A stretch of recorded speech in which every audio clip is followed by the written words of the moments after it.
All right, we're on. Okay, last week, all of you started sending me in your questions for Homicidal Hurricanes, my FNAF AU, and today I'm going to be answering them. And also, Ivan's here. Say hi, Ivan. I'm here. Hi. Hello. I'm sick So right now, so I'll be doing this while sick. yeah, because I forced him to. I locked him in. Yeah. Please help me out. Uh, uh donate to my No. well, This is the part where you say. This is the part where you say, "What? What are you talking about? I'm not locked in anywhere." wait, huh? Oh, never mind. I'm not locked anywhere. Please help. Yeah, exactly. So let's begin answering these questions. Our first question is from Guts Berserk. The only question I have: how did William die in the suit if the spring locks don't exist in your AU? Funny you ask. Basically, it's what the FNAF animatronics do when they get you in the original game. They paralyzed him and shoved him in the spare mascot suit, and then just shoved an endoskeleton into him. So that's how he's like able to move around and stand upright and whatnot. Stupid. Idiot Yeah. died. Womp womp. Died. Now, this is a big one. Oh, So- that's a lot. A lot of questions. Games on Phone 89 asks, 1. Does my wife Charlie play a role in the story? Not in the idiotic Charlie is the puppet sense. I saw your Blue Sky post and all, but as a major character with agency. Yes, she's pretty important. She's the one who helps the animatronics end up in Fazbear Frights throughout the plots of the Silver Eyes, the Twisted Ones, and the Fourth Closet, all of which have been rewritten slightly and whatnot. Yeah. 2. How do you think the locations would be laid out, like floor plans and all? I have no clue. I genuinely have no clue. I just know that the locations existed. I'm not that great with laying out backgrounds and maps. I mean, you did lay out that one, the fourth one. Yeah, I did do FNAF 4. I did do a very lazy sketch of FNAF 4.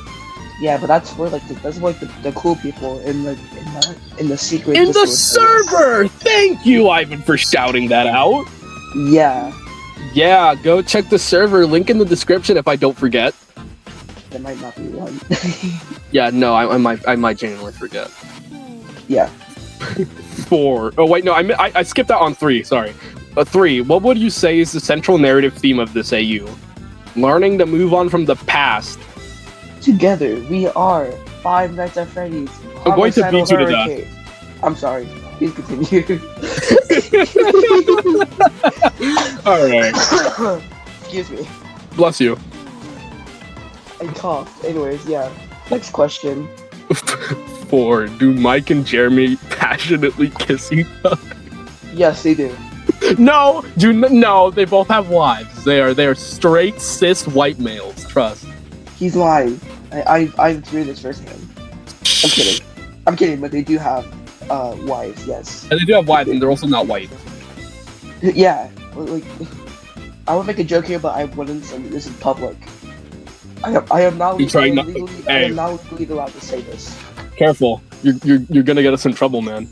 Hold on, let me try something. Hold on. So, I don't know if this is full screen or not. People don't care if it's not full screen. I'll just edit it to be like full screen in the conversation of the call. Oh, it's 4:20. It's 4:20 p.m. Haha, funny. 420, what you smoking? 5. When can we expect a new video of you dropping redesigns? Moving on. 6. Are bears extinct? No, but seriously, not for a while. I haven't had as much motivation lately. Yeah, but maybe you should probably do the FNAF 2, the second. The Junior. FNAF. Yeah, you know, since I do have their designs done. I just haven't done it in like a way that would work with the speed paint and commentary. But like, I don't know if people would be fine if I just like show an image of the full design and be like, oh yeah, here he is. This is why he looks like this, and this is what he does. And I voiced the Toy Bonnie design. Yeah, you voiced a twink. Yeah. Okay. 6. Are bears extinct? No. 7. No. Are you going to explore the perspectives of the employees? Could be a good way to distinguish yourself from all the FNAF AUs that are mostly just family melodrama. Well, about that, Ivan can actually say a lot about that because he's phone dude, and there's a lot of world building. Yes. Yeah. I am the phone dude. He is very interesting in many ways. Yeah. Like, can I talk about the FNAF 6 lore? We'll probably have to get to that at some place, because I know I haven't told you everything, but you know a lot about Evian's character. Yeah. Evan, whatever. Yeah, let's just say that Bone Dude is a major character in that. Yeah, he's very important for the final sections of the story, but also for some of the inciting events with FNAF 4. So yeah. Yeah. But a lot of the employees are given fleshed out backstories, as we mentioned. Evan, Evian, I still haven't chosen like the final name for him. But like he is one of the FNAF 4 bullies alongside, the others, and we get to see a lot of the Fazbear employees before they're even working for the company, and we get to explore a lot of their characters, their home situations, their family lives, or lack thereof, and it really makes it a lot more impactful when these guys come really close to dying. And Evan, just a fun fact, Evan is the youngest tormentor. Yeah, Evan is the youngest tormentor, and I think he's the tallest one, which is funny. The tallest, which is very funny to me. 8. On that note, does my second wife Kim from the movie make an appearance? Yes. 9. Do you think we could expect character dynamics and personalities from the animatronics themselves when they're not being possessed? Because I feel like with FNAF 1, it's very like the dead animatronics moving around and doing things that they shouldn't be doing when they're powered off. I think that's what makes a lot of the horror and uncanniness of the first game work. But during show hours, I do imagine they'd have a very cartoony personality and they'd all bounce off one another. Get your mind out of the gutter. Oh. Are there any fan games in this universe, like Candies or Pop Goes? I've been debating on that, actually. I'm sort of on yes, but also sort of on no, but I don't know. Maybe only Pop Goes. Maybe, I don't know. I mean, Finds of Candies is cool. It is. 11. Would you be open to making people making 3D models of your designs? Funny that you say that. Shout out to what? Yeah, shout out to what? But yeah, What Studios, she's the one who does the models for HH. You'll become very familiar with her in future posts, but like, as to other people making models of the designs, I don't know. I mean, I feel like the models have to be strictly tied to like, of course we make our own skits and whatnot, but like, I just feel like with these designs, I want them to make sense with the story and whatnot. So I don't know. I have mixed feelings about people making models. Like, it would be cool to see, sure, and like fan art is always great. I just don't know how I'd feel about seeing these designs used in other stuff. But so just commonly saying, you can, but only if Jay allows it. Yeah, so like, you gotta let me know what you're using it for. And like, for example, you know how the Juniors models got so spread around and so many people made FNAF VHSs using them? I don't want that to happen because I already have like a FNAF VHS series in mind, multiple series in mind. So it's just like, Like a recent comment that Jay once said to someone, you can make a mod of HH only if Jay is directing it. Yeah, if I'm like... Not anybody else. Yeah, because, I'm the one who knows the silly lore remake. 12, what's the surface area of the sun? 69. Yes. The same Gooby guy asks, 1, are we going to get a video getting a full look at the designs of the FNAF 2 redesigns in the style of the FNAF 1 video? Depending on if he can. Mm-hmm. And he's motivated. 2, why did you decide to give characters like Henry Houston the pass? 1, you're not funny. 2, I don't know, it just adds, it's like adding a little bit of myself in there since I'm mixed. And so like, it's fun to add a little bit of myself in there. 3, Wario.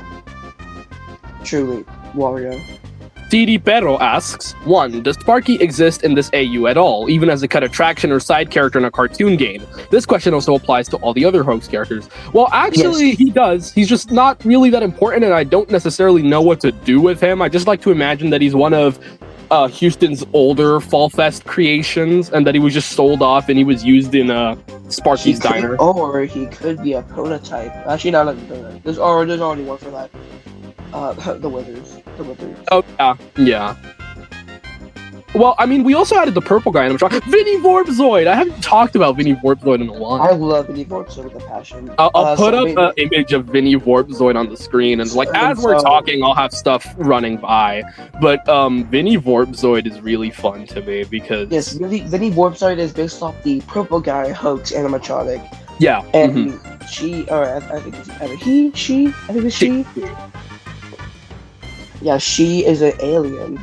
Trans alien. You don't see I that might have on her Star. appear in Security Breach, like HH's Security Breach, actually, because they're very That could be space-related. something. Sazbaron the Space Cadets versus Vinny Warpzoid. That is very not terrifying. Yeah, very non-threatening name. 2. Will fake animatronics like the Nightmare Shadows or Phantoms appear? Yes. Yes, they will. There are designs. There are designs for the Nightmares. I'll plop them up on screen if I remember, but yeah. And there are like some shadows. I voiced the bear one. Yeah. I don't know how we'll do that. Rabbit one. I think Alex voices the rabbit, right? Yes, Mr. Terra 2. Let's put a screen. Let's put like a picture of his profile up on the screen. Hey guys, it's me, Mr. Terror 2. Back at it like a crack addict. All right, so. But and by the way, his birthday's tomorrow. What should I have? Yeah, oh yeah. I have to make something for him. Yeah, make art.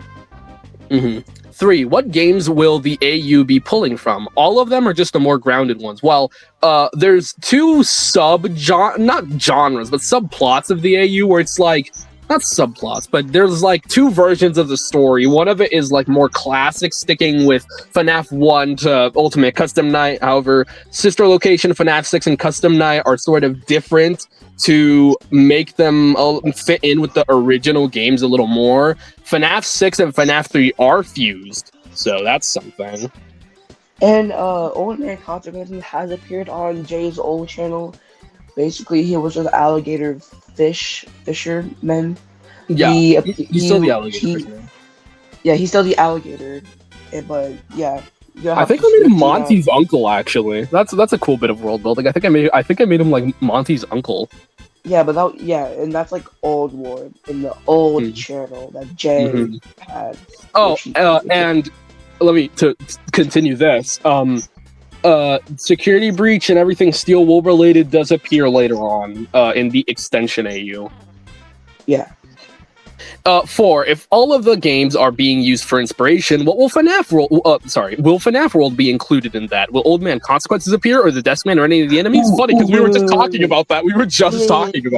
Okay, but yeah, FNAF World is included. It's been remade. There's a teaser for the remake of FNAF World that appears at the end of the FNAF 1 redesign video, and we just talked about Old Man Consequences. I think the only character that won't be included is Deskman, just because I feel like with the character that Deskman sort of is in canon, which I believe Deskman is leaning more to Scott Cawthon than anyone in universe, it just doesn't make sense. So he was also just basically used for a teaser for the 5th game. Yeah, he was basically just used as a teaser. 5. Yeah. Who's your favorite character? Mine's Balloon Boy. No, I'm not gonna judge, but Balloon Boy. Let's see. Okay. I have many favorites. Number 1 is Lefty. Yeah, you love Lefty. You were pestering me for like a week to make a Lefty design. Yeah, but I think that's an old Lefty design, I guess. I don't know. Depends. I might redesign her too. I redesigned the redesigns, man. Yeah. But my favorite FNAF character, Michael Afton, William Afton, any of the Aftons are really interesting to me. But what about animatronic? Animatronic character? My favorite animatronic character, I'm going to be basic as hell for this, but I really like Glamrock Freddy. I like how different he is from the other Glamrocks, and the fact that he feels more alive. I don't know. I wish they did like some sort of twist with him in Security Breach, because it really felt like he was on the verge of betraying you, you know? I'm Glamrock Freddy. I'm gonna betray you. I'm evil. Gregory, I hate you, Gregory. But yeah. Spring Johnny asks, questions about Fredbear and Spring Bonnie. 1. Since Golden Freddy seems to be possessed by some girl, at least I think, and Golden Freddy looks like a girl, does this mean Fredbear was female in the CU, or the spirit just customized Fredbear to their liking? Okay, so Goldie was made as sort of a little sister to Freddy. I took that idea from Cartoon or Sketch. Go check them out. Links in the description. I love their work. Best, one of the best oomps, one of my biggest inspirations, even though I've never talked to them. Shut up, Ivan! Alright, so, yeah, these are my legal name. Wait, hold on. Oh yeah, so the spirit in Golden Freddy is not a girl. It's a guy. Cassidy's a dude. It's a man. And, however, I do think the idea of the spirit just like customizing Fredbear like some sort of cosplayer would have been really funny. Yeah. A little makeup there and a little eyelash there. But 2. Since William didn't use Spring Bonnie as a suit for his crimes, does that mean Spring Bonnie has finally gotten a chance at freedom, or does he still get used to become Springtrap? So, funny enough, he just doesn't exist. Yeah, he doesn't exist at all. So technically, he's free, but, he's technically free, but also he just doesn't exist, so... Yeah, he basically... Jay uses a party bear, like that one minigame. I think it was based on the Living Tombstone animation, where it's like the early days. It's like the first couple days of FNAF 2, and it's like everyone thought that he was using like the Freddy suit to lure them around to the golden Freddy suit, and that's what that's. Jay explained that. We like talked about it with each other, or with some other people. Yeah, we've talked about it with some people. Dalen Carter asks, 1, can you please explain some of the rewrite of the lore and story? It's just made to be a lot more grounded in the lore and the theories and speculation from the original games, and it just sort of rides on the early days of FNAF. Even newer games are like toned down to fit the rundown, cheap animatronic restaurant feel from the first game. So yeah. Yep. 2, did you change the MCI names and what are the names of the FNAF 2 MCI? I sort of changed them. Most of them are just the same thing, but they're like longer. So for the first MCI, it's Susan, Jeremiah, Gabriel, Francine, who's like Fritz, and then Cassidy. The names are basically the same except for Fritz, because I made Fritz a girl. And the names of the FNAF 2 MCI, Sam, Toby, Mindy, Catherine, excuse you, Catherine and Samantha. Yeah, what? Can I explain this? Go ahead. I mean, we already did, but I just want to say it. So yeah, Springtrap, it's not like what we said before. It's not actually like Spring Bonnie. It's based off the Cake Bear minigame. Since people back then, before FNAF 3, used to speculate that William used the Freddy costume to lure in the kids during that time. So yeah, that's basically what the Springtrap design is. Or, yeah. 4, what's Cassidy's role in the story? Well, Cassidy's kind of a very important character. I don't know if I'm like leaving in my my alt account that's like recording this right now but yeah, there's Cassidy in my profile picture. Yes. But Cassidy's a very important character. I'd call him like I can't say the word deuteragonist. Search it up. Search it up, or I'll just place a screenshot of the meaning in the screen. But Cassidy's important as a driving character throughout the novels. He'll be very important there. Ironically enough, Lola commented, which is funny because she's one of the owners. But my stunning wife over here asks, yeah, and she's your girlfriend. Yeah. Hey, we know this. Thanks. You're welcome. But yeah, 1, Wilson, why did he kill? What were his motives? I know I'm one of the owners, but I don't know why he killed the kids. Well, the reason why is he was sort of raised in this like upbringing where like this is like the 40s we're talking about, and like he was taught by his father that a good man needs money, power, a wife, and kids. That's something every good man needs. And of course, he lacked a wife and kids. And so, that caused a lot of jealousy towards his business partner, Houston, who's like, this guy is like, he has like many kids, a successful business. And even though Wilson was involved with that, he wanted to, fill that void within his heart, that black hole of a soul that he has. And so, he's like, when he was like in the mascot suit performing for all the kids loved him while he wore the suit. They adored him. And like they liked spending time with him and they enjoyed being at Freddy's. And his demented self is like,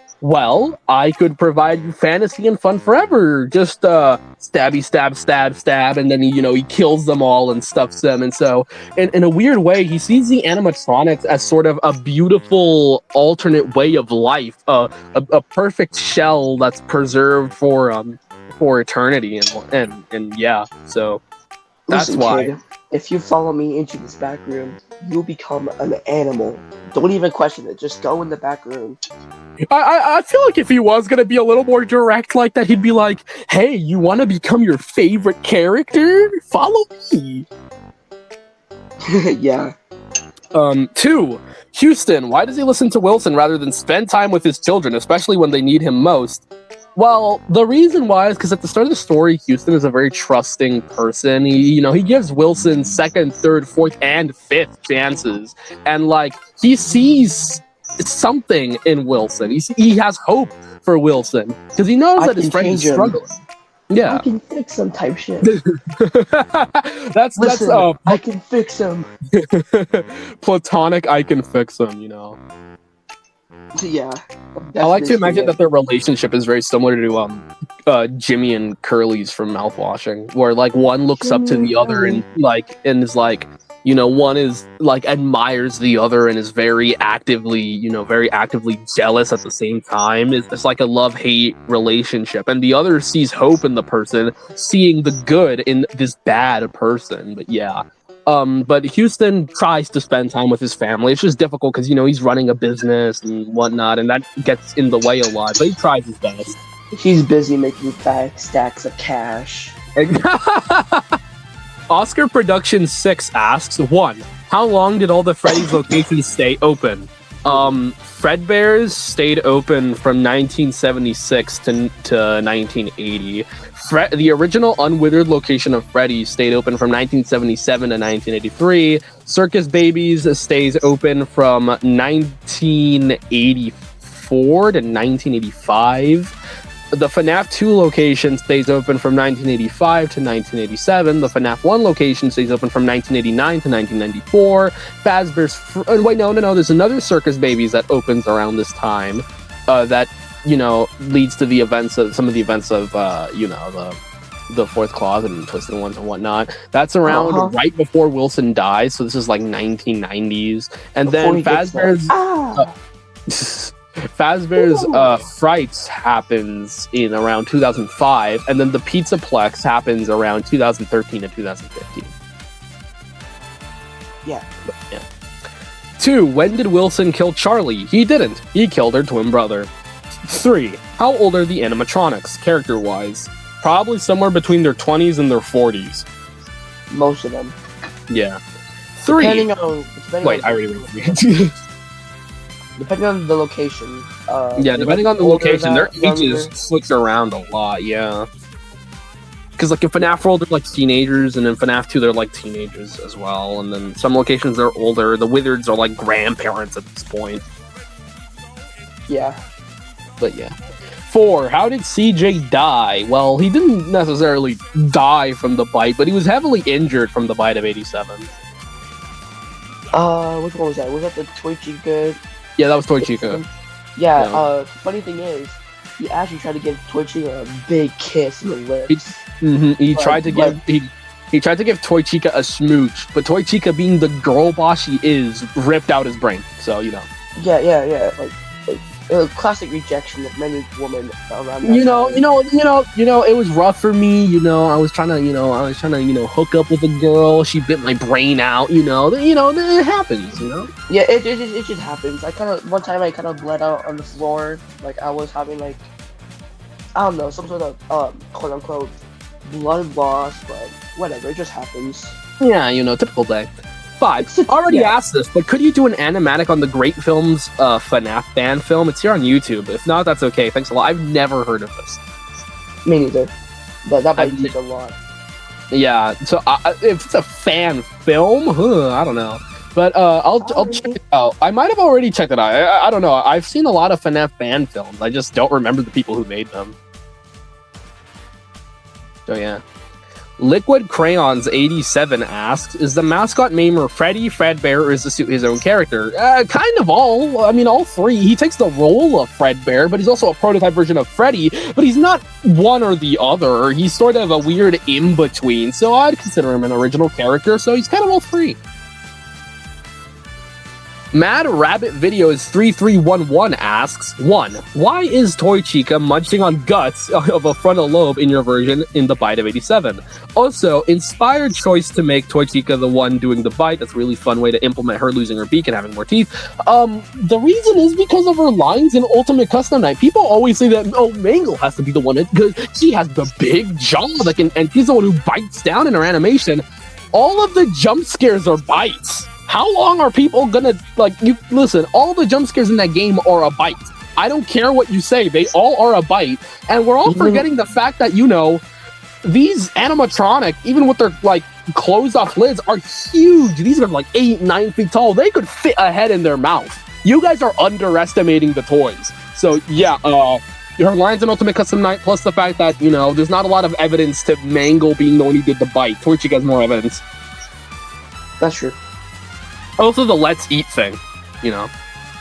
Let's eat those brains. Nom nom nom. Delicious. 2. What's the relevance of the bloodied gun in New Normal? The one that shows up after Dave Miller's ID tag. That's a pizza cutter. I just made him use a pizza cutter because I thought it was funny. Nothing like a good old child pizza. Let me just cook this up real quick. You know, the crazy thing is he did cannibalize some of the kids. That's more lore for another day. He was just hungry. Stop blaming the old guy. Come on. Like he's like 60. Let him eat. We gotta get him to the retirement home. 3. From Henry and William to Houston and Wilson, and the Afton kids now being Smiths with all different names, what's the reasoning behind the name changes? I quite like them. I'm just curious.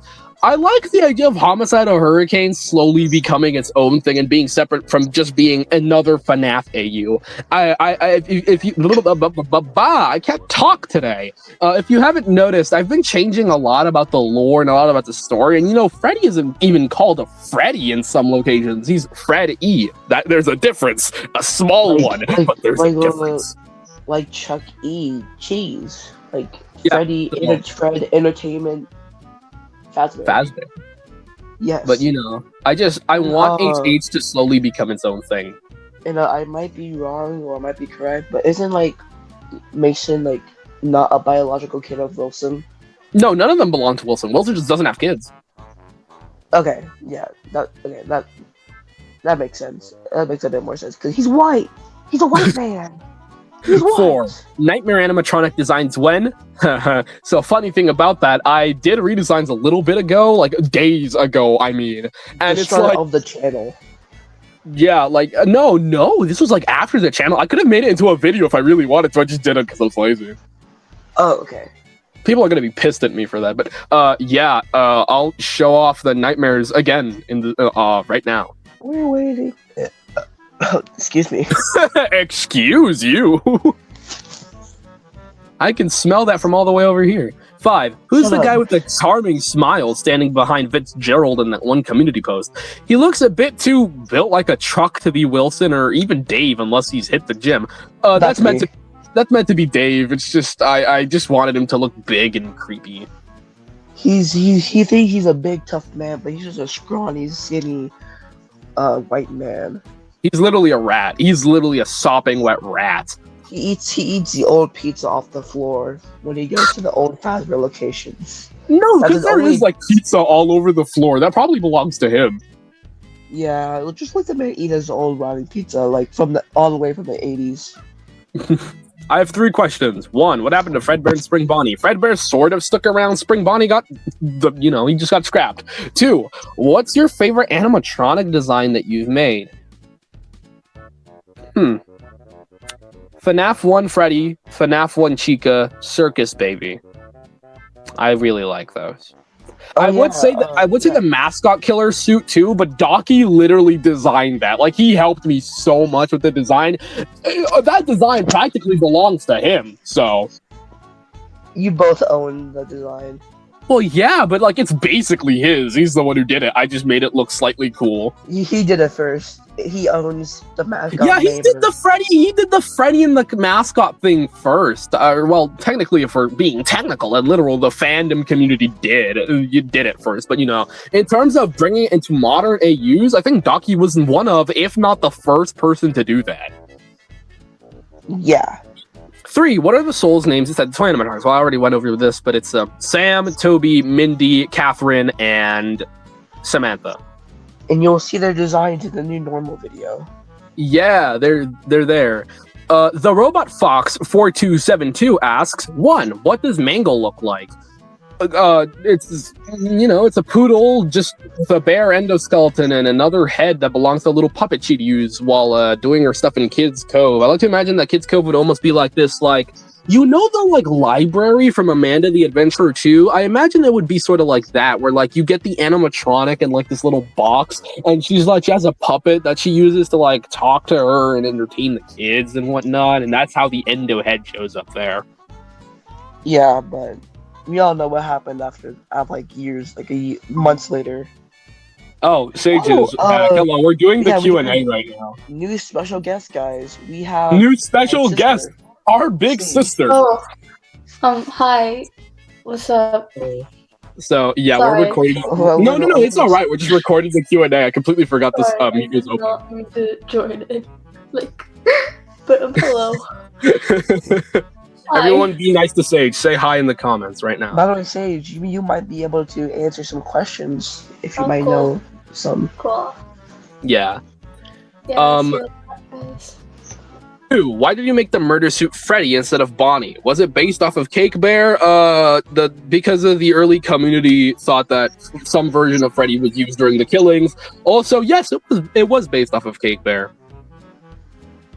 Mishap4439 asks, 1. In the AMV, a bloody pizza cutter is shown. Is this Afton's weapon of choice? If so, how did he use it? I just thought it was funny. It's definitely not a weapon of choice. But he was a bit hungry. Yeah, he just probably slit their throats with it and got over with it. Yeah. 2. In this ate it. He just ate. Ew. Imagine he just drinking their blood as they're bleeding out. Yuck. Boy dinner. Boy dinner. 2. In this AU is that is not satisfactory. Be so for real. What do you mean? Don't you drink the blood of? Okay, that's gonna get me canceled if I said that. I was gonna say, don't you drink the blood of kids all day? Oh, guys, I also did the elephant. No, we're not talking about the elephant challenge. All right, we're not gonna talk about that. I also did that, guys, and this is my ghost talking. Why would you do it? Why? This is such an obscure inside joke. Unless people saw the video, no one is gonna get what we're talking about. Yeah, you will never know our video. 2. In this AU, is Mangle still, Mangle? Yeah, I mean, not as mangled. She's more in repair and not as all over the place. She doesn't walk on all fours, but she's still torn up and messed up. 3. What does the location's floor plan look like? What's with people wanting to know the floor plan? I have no clue, man. I don't know, but the thing is, on the second question, I mean, she is a poodle. It wouldn't make sense to walk on all fours. Well, yeah, but I'm talking from a realistic animatronic perspective. The fact that she's literally the parts of multiple robots just shoved together like that just doesn't make sense to me. So I just made her a bare, broken down endo. I guess theoretically she could walk on all fours if there was some more animalistic instinct in the robot. Whatever. I don't know why they would. Ozglion? A Zeglion. I'm just gonna say a Zeglion. A Zeglion asks, will Springtrap be a thing since you had the killer wear a different mascot? This is why you check the community post, chat. Go check it out. He has a full design in the community post. Why the apparent gender change with Fredbear? That's not Fredbear. It's Goldie is her own animatronic separate from Fredbear. But I just I took the idea from cartoon or sketch. I really like the idea of Goldie. She's both being Golden Freddy and kind of her original thing. Yeah, so I just like the idea of Golden Freddy not being a recolor but being an in-universe character in the. And by the way, on the first video that's uploaded, the redesigns. If you watched in the ending, you probably see something. Yeah, Which is Goldie was there. kinda- Goldie she's- was there at the end. Even though her redesign in that show, but she's there. Yeah, she's there. always there. She's there. She always comes back. Anyway, 3. Why is Bonnie so tinty? He looks gray. I Filters. remember somebody getting pressed about this in the comments, I think, because Bonnie was like, because I responded, oh, he's kind of blue. I just tinted it. And it's like, okay, but why does he look gray? Sorry, he's a blue-gray rabbit. I don't know what you want me to say. He's like a dark bluish-gray rabbit. Yeah, and also, like I said before, filters. Yeah, filters also. Many filters were used in this production. Are you only adapting the first 3 games or more? Or will you just completely reimagine everything? Everything that has ever touched this franchise will be redesigned by me. No, of course I'm being slightly sarcastic there, but yeah, a lot will be redesigned. Some redesigns, like some characters are scrapped, like we said before, the desk man. He is completely removed. He's just gone. like what I said, he was basically used for teasers. Yeah. So since the game's out, I don't need a desk man to be teasing anything happening in the future because it's already happened. You already know it's going to be coming in this age. I'll answer this one question. Will you include more dead kids for the toys? I think the puppet, the puppet of Mangle has a kid in there, so yeah.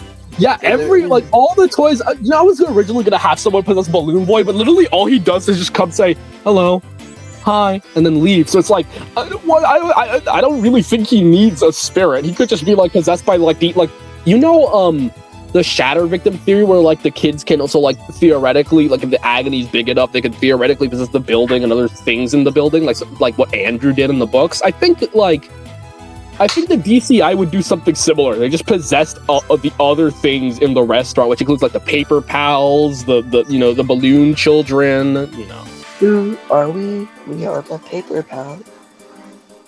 Is the bite of 87 different/relevant? Yes, it's what causes people to look at Fazbear's with a bad eye, because with all the other incidents, you could blame it on something around the restaurant or on someone within the restaurant that later gets booted out, not the company itself. But this wasn't 4 idiot teenagers shoving a kid in a robot's mouth during an active performance. This was an animatronic fully acting on its own. No one is going to suspect the paranormal, so people are going to assume this company's trying to kill people. So the bite of 87 is what changes people's perspectives on Fazbear Entertainment as a brand. So basically, after the events of 87, they basically have a bad reputation.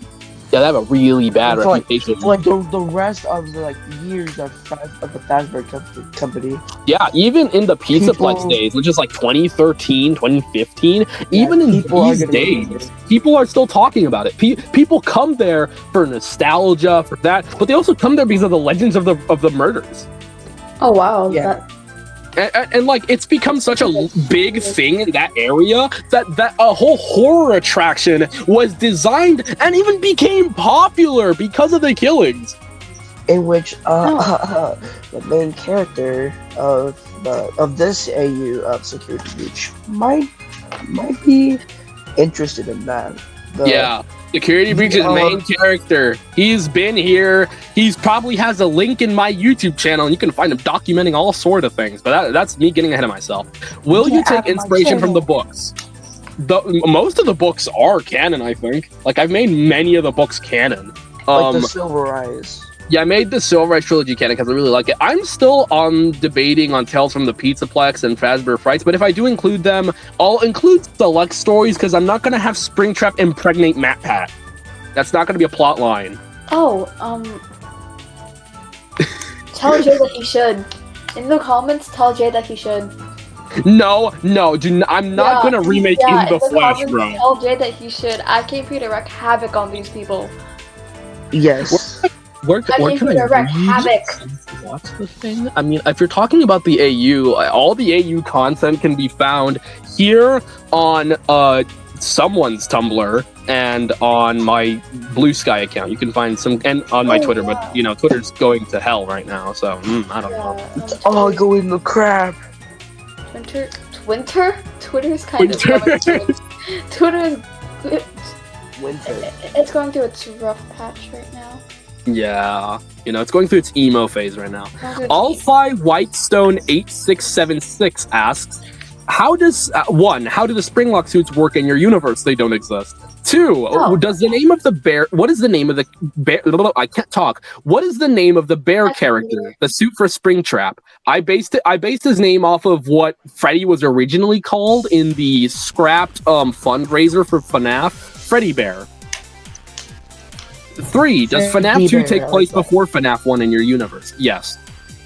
4, what weapon did Wilson Loeffler use to kill the children? He uses many weapons. The one that he really likes is the I think it's called a cattle gun, where it's a way to euthanize animals or kill animals in a more humane sense. So he's literally treating them he literally killed them as animals, and now they've become wild animals. You see what I'm doing there? Yeah. That's kind of sad. That's sad. I died and I had to be. If I get killed, I had to die in that way, and then I was stuffed into an animal suit, I would genuinely want to kill someone. I'm gonna kill someone. They got to kill a lot of people. Yay! I looked it up. It was a captive bolt pistol. Yeah, captive bolt pistol. Did you go to the server to check Wilson's weapons? Nope, I looked it up. I looked it up. It's kind of crazy. Does Chuck E. Cheese exist in your universe? No. Freddy's, it's meant to be a sort of a realistic thing, but it's also sort of in an alternate timeline from ours. Apple and Chuck E. Cheese just don't exist, and they're replaced by, Strawberry Electronics and Freddy Fazbear. I love Strawberry Electronics. I got on my phone and my tablet. I think I'm getting cancer from that now. What officially tips Loeffler over the edge? Well, he's kind of this guy with a really messed up mindset on how the world should work. So in general, he's just messed up.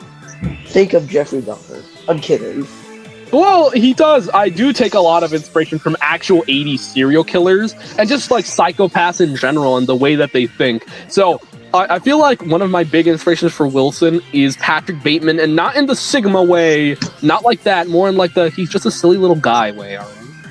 He's a silly little guy who also wants to kill people. Yeah, exactly. You get it. When how does Loeffler die? Loeffler dies around 1994, 1995, because by the time he dies, Freddy's has been abandoned. So it's not in service anymore. So this is 1995, and he's stuck in that suit for 10 years. And a certain someone decides to pick him up and put him in the new attraction. That's right. But yeah, I think I'm sorry. I'm talking I think as if I haven't written the lore for this. He gets paralyzed by Golden Freddy, shoved into the suit, and an endoskeleton gets shoved into him. So yeah. He gets punched by the animatronic. Golden Freddy just does the 1-2 combo. The 1-2, look at your shoes, boom. Does circus babies exist? If not, would it? Wait. Wouldn't that be if it is? Would it be further in the whatever? Would it be further in the future? No, it would not be further in the future. It's very rudimentary. 2 circus babies locations open up, one in the 90s and one in the 80s. Does Sparky exist? Does the classic portrait animatronic type exist? I'm pretty sure I made the Unwithered sort of similar to the portrait stage animatronics. Yeah, the Unwithered are the early stages of Chuck E. Cheese, I think 1970s. They have they're staged in the portrait type stages with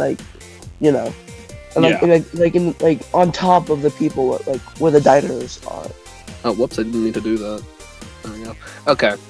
EdXD003 asks, oh, that rhymed. Here's mine, I guess. Retrofit or withers equal classics? Okay, I have to talk about this. All right. I despise the retrofit theory with a passion. You guys read the book, misunderstood a line, and created an entire theory that now 50% of the Twitter FNAF community believes. No! They're not the classic animatronics weren't the originals brought back. It's talking about the character design. It's talking about the fact that Freddy has now come back to be a brown bear with a black top hat and a black bow tie. That's all it means. That's all it means. To be honest, I kind of think like the Wizards are like a prototype of the originals. So no, that doesn't. I don't. Well, they were used to make the originals, but I don't like the It could be so simple if the fans just stopped overcomplicating things. If they just took a moment to read the book normally and not be delving into every little thing and thinking every little line is a new detail. Yeah. To be honest, I kind of didn't know about that. I'm not really that into the FNAF kind of. I'm really on my own thing all these basics. Yeah. If you shout out 1996, I will decapitate you. I won't. Good. 2. How would Fall Fest or the Mimic be in your I can't talk. How would Fall Fest or the Mimic be in your AU if it were to happen? Well, Fall Fest is sort of this convention for nerds where people are able to bring their own carnival attraction and attractions and amusement park attractions and search for a buyer, someone who's interested and will fund the project, add it to a local circus or a carnival or attraction or the new Universal Studios, etc. The Mimic is rather important. The Mimic is able to copy its code and spread it through the digital era. It was created way later in the timeline, definitely not 1970s. He was created in the 2000s. Mine is my Mimic. Oh yeah, mine is. I'm kidding. I will. Oh my gosh. Guys, all right, guys. The Q&A is canceled. We're gonna be reacting to the song. No. What? Don't you know the Mimic song? My name is Dave. Yeah, I want some ice cream. David, that is my name. David, I want another. David, where is my ball? I'm going out on the road. There is a car, and it is going to hit. Oh, I hate that I've memorized that stupid song. My name is. Oh my gosh, it's so dumb. It's time to run and hide. No time to fight. It's time to run. Oh my god. No All right. Hush up. I'm gonna whip you to it. Cover that? I will do it. If you want me to cover it, I'll do it. Oh, cover it. I dare you. I dare you to cover that song. I'll be Edwin for you. My name is Edwin. I built the Mimic. Wait, I want to be David. Yeah, Ivan can be David, I can be Edwin, and you can be Jackie. Noelle can come in and be the Mimic at the end. Yeah, that works out. 3. Would your version of Dreadbear be inspired/based off of Goldie or of Cake Bear? Probably Goldie. 4. Who dies first in the AU? What is with me and being unable to talk? You're get good. I'm sorry. Anyways, 4. Who dies first in the AU timeline? Sunny Emerson, son. Sorry, Sammy, didn't mean to misgender you. Son of Houston Emerson. Sunny, Sammy from the books. The names aren't too different. That should be easy. That's all of your content, by the way. Thank you. Thea Gomerin 8510. I probably butchered all of these names. I'm so sorry. Are the Springlock suits canon in this AU? And what about the Nightmare animatronics? Nightmare animatronics? Yes. Springlocks? No. Lol Mantle 75 asks, do the toy animatronics get scrapped like in the OG FNAF 2, or do they survive after the game? Now, the thing about this is that it's a franchise. The series takes place in Hurricane, Utah, yeah, and those animatronics were scrapped. However, there are other locations you can find across the United States that there's probably an old FNAF 2 location you'd still be able to find. The Hurricane Hawks. That was their school basketball team. Yeah, the Hurricane Hawks are canon. I know I'm gonna get so many Hawk Tua jokes because of that. Thanks, Ivan. You didn't even have to bring that up. I'm sure there was not a single question related to that. We're not. All right, this is turning into brain roll. Let's continue. Absentia H. Wait, I'm screen sharing on the. I've been looking at my phone this entire time when I could just look at the computer screen and read them. Absentia 4848 asks, your puppet design really leans into what you said about theming with the characters. She looks so interesting. Were there any other possible designs before you settled on 1930s cartoon Sailor Boy? Well, about the puppet, he was originally like a cat, but I just didn't like how it looked, and so I leaned more into like the vintage look. But like, there was a process.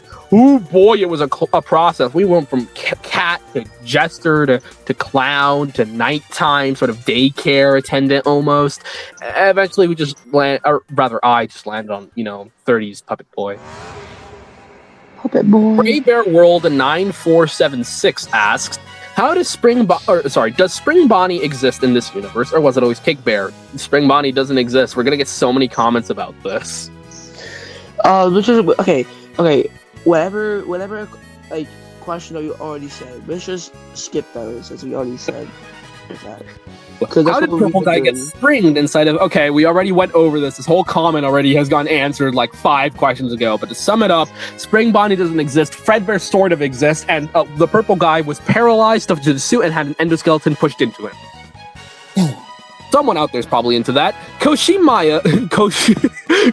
Maya's 8556 asks, besides Spring Bonnie and Fredbear, technically, which other characters did you take out of the AU? Deskman, Mexus, I might take out Jackie, because, Oh wait, actually? Maybe. I don't know. Maybe. I know that, Edwin and David do exist, but they're already, like, middle-aged by the time stuff starts hitting the fan in this, so, I technically took out their lore, which also means I kind of took out a lot of the Mimics lore and rewrote it, so whoopsie. 2, will you post a video about the FNAF 2 redesigns? I'm gonna... Okay, alright, you know what? When he is able to, guys. 3, well, okay, I'm just gonna say this in the video to anyone who's gotten here and is gonna be asking about that on every single video. I know some of you do that. Some of you be commenting to that. No, just wait patiently, and eventually you might get it. You know what? Every time I get a comment asking about the FNAF 2 redesigns video, I'm gonna postpone the release by 1 year. What? Don't do that. I could be a jerk and do that. 3, will there be an in-universe game that is... At least one day, not every day, every week. It will be postponed a week every time I get a comment about that.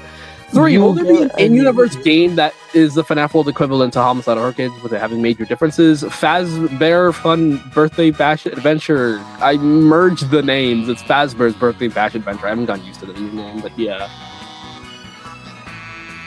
Oh my goodness. Jesse Teves? Jesse Teves.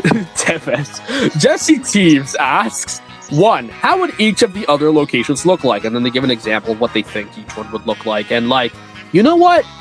Go crazy with the headcanons. Even I don't know. All that I know is that the FNAF 1 location looks like 90s post-concept unification Chuck E. Cheese, and that the original Freddy's looks like Pizza Time Theater.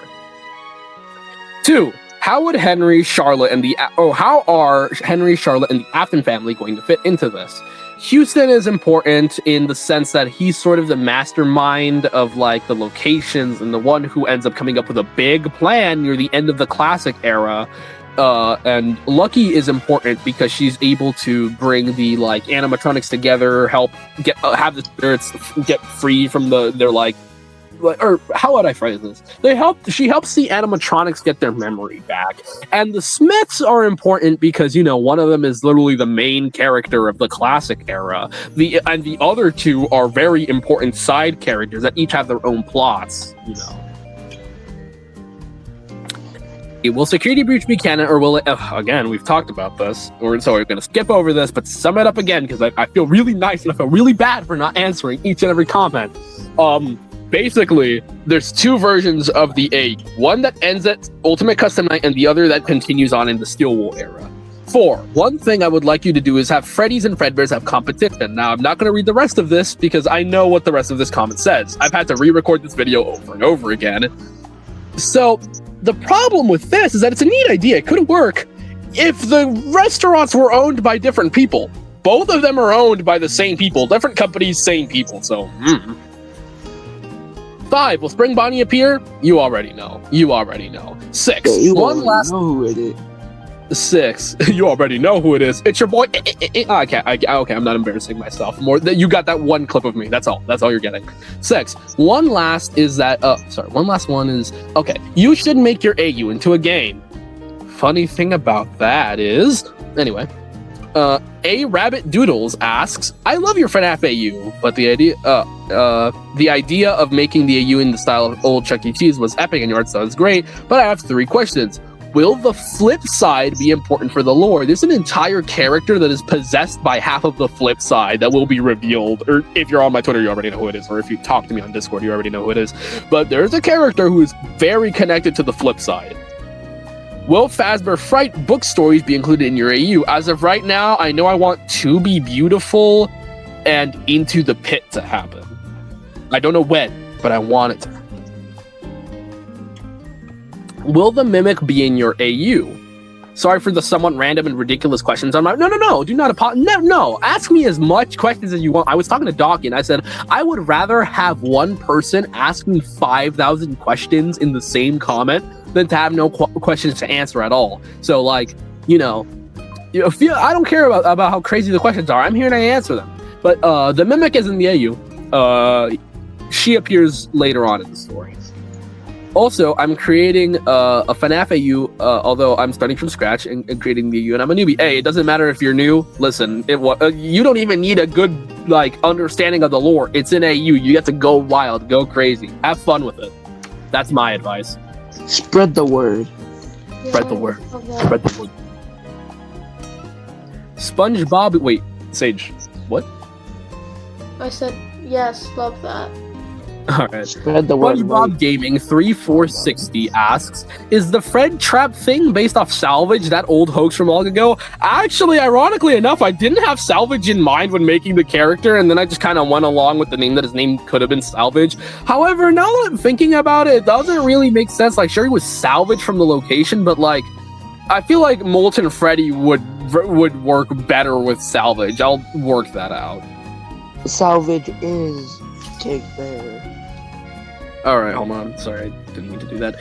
I Heart Five Nights at Freddy's asks, was Circus Baby's Pizza World a thing? Yes. How long were the baby location or locations open? 1980. One in the 80s was open for barely a year, like barely a year or two. No, literally barely a year. And the other was opened for a few years before the events of the Fourth Closet. If Circus Baby's Entertainment and Rentals is closed, does that mean Mike Schmidt never dies? Well, he doesn't die even though it's open. But what I did for Circus Baby's Entertainment and Rentals is that I just kind of removed the idea of it being a distribution center and replaced it with the idea of it being a storage facility for Fazbear Entertainment. There are multiple of these, and like, not just Circus Baby stuff is in these, but there's one specific location that was like used to store some of the assets for Circus Baby's Entertainment and Rentals, and like, use them for future opening. So technically talking, Ennard doesn't really exist during the sister location events. I still have to work it out because I haven't fleshed that section of the story out yet, but we do have to see the fun times again later on in the story. So it's like, I don't know if maybe they won't even appear again. Maybe the idea of the second location will be scrapped. Also, guys, I think, don't quote me on this, but I think that I'm the voice actor of Circus Baby. Don't quote me on that, though. You are. Okay, yeah, so hi, guys. So yeah, we got Circus Baby in the chat. So how was the last child you ate? She was good. I don't know her voice yet. I have no idea what her voice is yet, at least for myself. So I'm not speaking in her voice right now, but yeah, she was good. Does Pizzeria Simulator happen? Yes, it's merged with FNAF 3.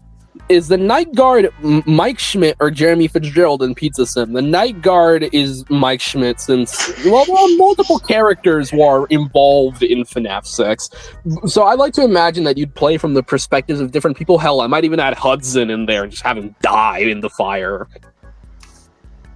But are the mediocre melodies Trash in the Gang, Posh Pizzeria, I think I know what that is, and scrapped in the Freddy Fazbear Pizzeria location? Posh Pizzeria is like El Chip, Funtime Chica, and Music Man? Okay. Thing is, I totally forgot about the trash in the gang, but I would just realize that like everyone would just use like some of the stuff in the Fazbear Frights like location and just make some random band using Cute all if like he just that would be cute if he was like just getting tired of cleaning the trash and he just like put it to good use and made these little animatronics with them, and he usually just didn't care enough to get rid of them. yeah, the trash in the gang. Is They what, were gonna burn in the fire anyway. No, my trash in the gang. Is FNAF World an arcade game, a real thing, or just not in the AU? Well, FNAF World is a Flash game, a Flash-directed game. Yeah, I think before that, like the old plot, it was an arcade game. No, I think it was for the I think it might have been for like the Nintendo 64. Oh no, yeah. I think it was that for that too. Yeah, Fazbear World 64. I remember the old idea for it, but no, I decided to make it a Flash game. Is FNAF 4 a dream or something else?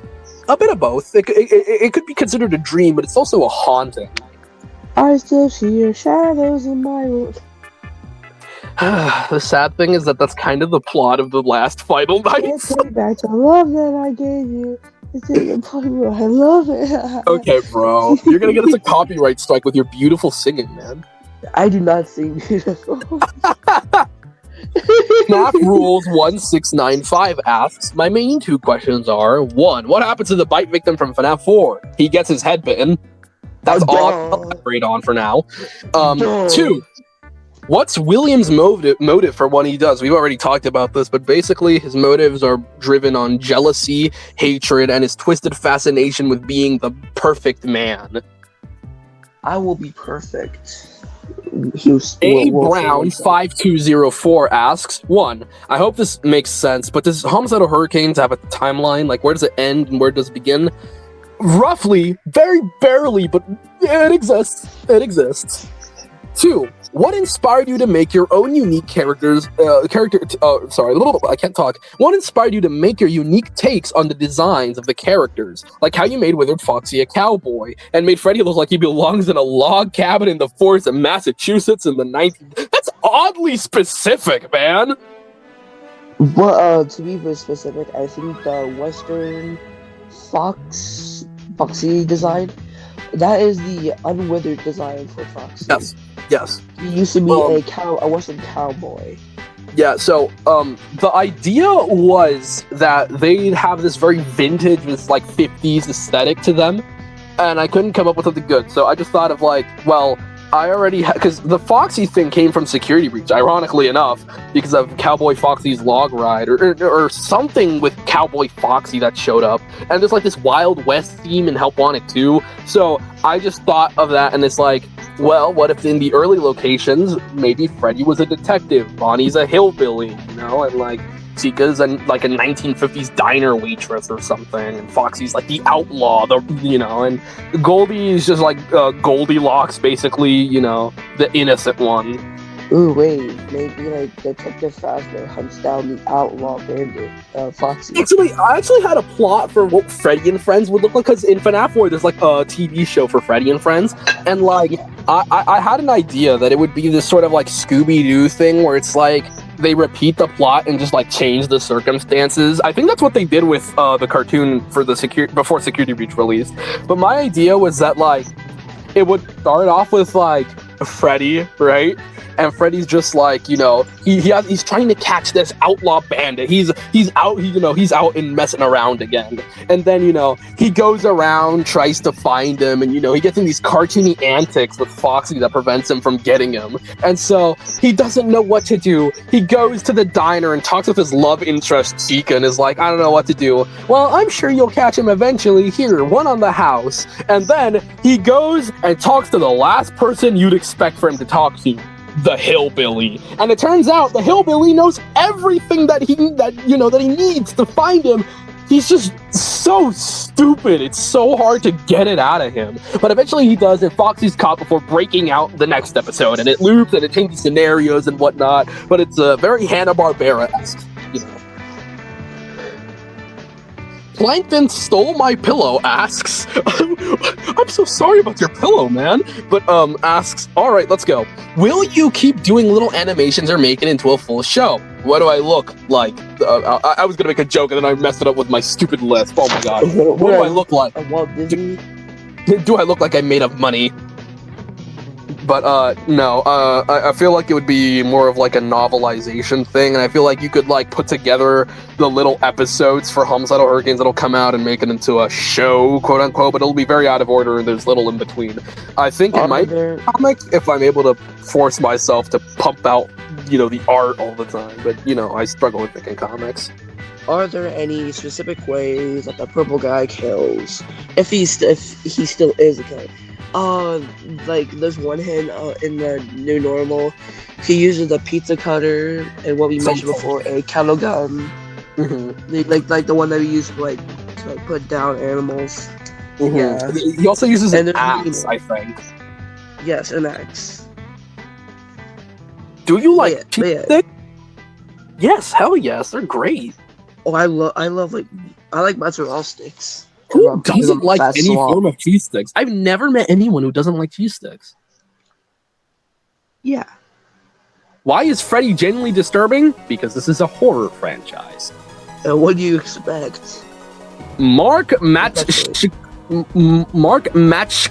I'm so sorry. This I cannot pronounce this name. Mark asks. Yeah, Mark asks, "Hello, I have a couple questions. I would really appreciate it if you answered. 1, will Helpy appear? Yes. 2, will you explore the grief and sadness that the missing children's families felt?" I actually was talking about that on a Twitter post the other day, where it's like, a lot of FNAF VHS just show off like the gory, gruesome murders to try and force you to be scared and keep jump scares. It's more blood, but like, blood and guts. Yeah. And so it's like, but it's like, there's certain FNAF VHSs, like I just like the Walton Files does it incredibly, where it's like you get to learn about the characters, like with like the little snippets they're showing off about how their mother treated them and how Jack was like, a little intimidating, but he was a good dad. And it's like, then you have to realize that these parents lost their kids, and then they actively are showing you the aftermath of it. They're showing you Jack being angry and trying to get into Felix's house and threatening to kill him. And then you have like, you have the desperation in the phone call, the 23 phone calls actively calling him over and over and over again. Rosemary panicking and not knowing what to do. And then when she loses her husband, she goes out into this restaurant in the middle of the night every day to look for him. So I just really like when stories do that, when you have connections to the victims, the families of the victims, you have a plot and story related to them, and then when something tragic and scary happens, then the horror and the tragedy of the aftermath impacts you even harder. Okay, autistic rant over. Yes, we will. 3, what characters from the original franchise will you remove? Spring Bonnie, and some others, like Mexes and whatnot, the staff bots. The Desk Man. Desk Man, staff bots, Map Bot, sorry, Map Bot enthusiast. I might remove DJ Music Man, but I don't know, he's too cool to remove, actually, never mind. DJ Music Man! 4, what format are you going to tell us the story in? As a comic, commentary, or even VHS tapes? The story will be put out through VHS tapes, little comic snippets, commentary, lore videos, and even digital horror videos. It's a multimedia franchise. Not franchise. Funny thing about that, Jay once made like a 1-page comic of Homicidal Hurricanes at one time. It was like a long time ago, and I don't know what happened to it, but it does exist. Yeah, there is a snippet of a scrapped comic for Midnight Motorists that got scrapped for, lore rewrite reasons, but Thank you. Yeah. I really appreciate it. Your content is underrated, and you gave me more confidence with my redesigns because they're also similar to the Cymoramics, but I wasn't sure whether I liked them or not because I thought it would be kind of unoriginal. But seeing everyone love your redesigns, that took that feeling off. Sorry I went on for so long. Thank you for your time. Oh, I'm glad to hear that. I'm glad to hear that you became more confident with designs. At least I said thank you. Yeah, it's like, no, it's not a waste of my time. I enjoy reading these, but it's like, I get the worry of unoriginality. Trust me, I struggle with that a lot with this series, and I'm really glad that people are enjoying it as much as they do. Shout out to Mark. Yeah, shout out to Mark. We love Mark. The Solarius2179 says, hello. Sorry, I have to do that. Hello. Hello. I have a few questions regarding homicidal hurricanes. I really hope you answer. 1, is Vanessa part of your AU? Yes. 2, are you going to redesign the locations to be more in line with 80s to 90s children's restaurants? Now, while I suck at drawing buildings, they will be more based on those kinds of layouts. 3, do the withered characters appear? Yes. I think they're in one of my more recent community posts. 4, will your version of William Afton be drastically different to the one in game? Yeah, I mean, not drastically different. He follows the line more of William in the movie and in the Silver Eyes. 5, are you planning to expand the roster with characters that do not exist in the original franchise? There will be some. There will be some originals, and there will be some characters that weren't animatronics. They'll be turned into animatronics. Like, for example, Chica's Magic Rainbow. When the rainbow is magical. Jack Industries Animates asks, I do have a few questions for homicidal hurricanes. 1, how does the salvage / your version of Springtrap actually move if the suit doesn't have a metal frame holding it in place? Endoskeleton. I've already answered this. Basically, the corpse was so the guy was paralyzed, and the endoskeleton got shoved into him while he was living. He's just paralyzed, similar to how Bond paralyzes Susan in the Walton Falls 4. I can't move. 2, is there still 2 bytes in the timeline, or is there more? As of right now, there are 2 bytes. The events of the movie do happen, so there's an almost byte. 3, does Fredbear's Family Diner still exist? And if it's gone, what replaces it? It kind of exists. It's just more of the early idea, like FNAF 2 Game Theory's version of Fredbear's Family Diner, where it's just Freddy before Chica and the others were made, and that's why he has the cupcake, and it's only Freddy, and, it's a small location. That's sort of the idea. 4, how far does this AU go in the original FNAF franchise? Does it go just to the original trilogy or up to Ultimate Custom Night? Or maybe just to FNAF 4? We've already talked about this. There's 2 versions of the AU. The main one is the classic AU, which ends with Ultimate Custom Night, but technically ends with FNAF 3 or 4, I guess, if we're sister location, if we're going like more game release order, but in timeline order, it ends with FNAF 3. But there's also the extension AU. 5, what was the most fun lore detail and or character to redesign? FNAF 1 Chica was actually really fun to redesign because everyone makes Chica like a chef or a baker, and I've seen incredible designs like this, but it's so overused, and having Chica be a Girl Scout is actually one of my more original ideas with the AU, and I'm actually really proud of myself that I was able to come up with that. To be honest, I was also kind of shocked when Jay used the Girl Scout idea. I never seen anybody use that idea before. Trust me, I searched it up. I wanted to check if it was original or not, because I thought that someone must have thought of that before. No, I have not seen any art publicly of Chica as a Girl Scout. So I guess I'm the one who just made the idea, and I'm really proud of myself for that. Yeah, you should be. The Andy Lion.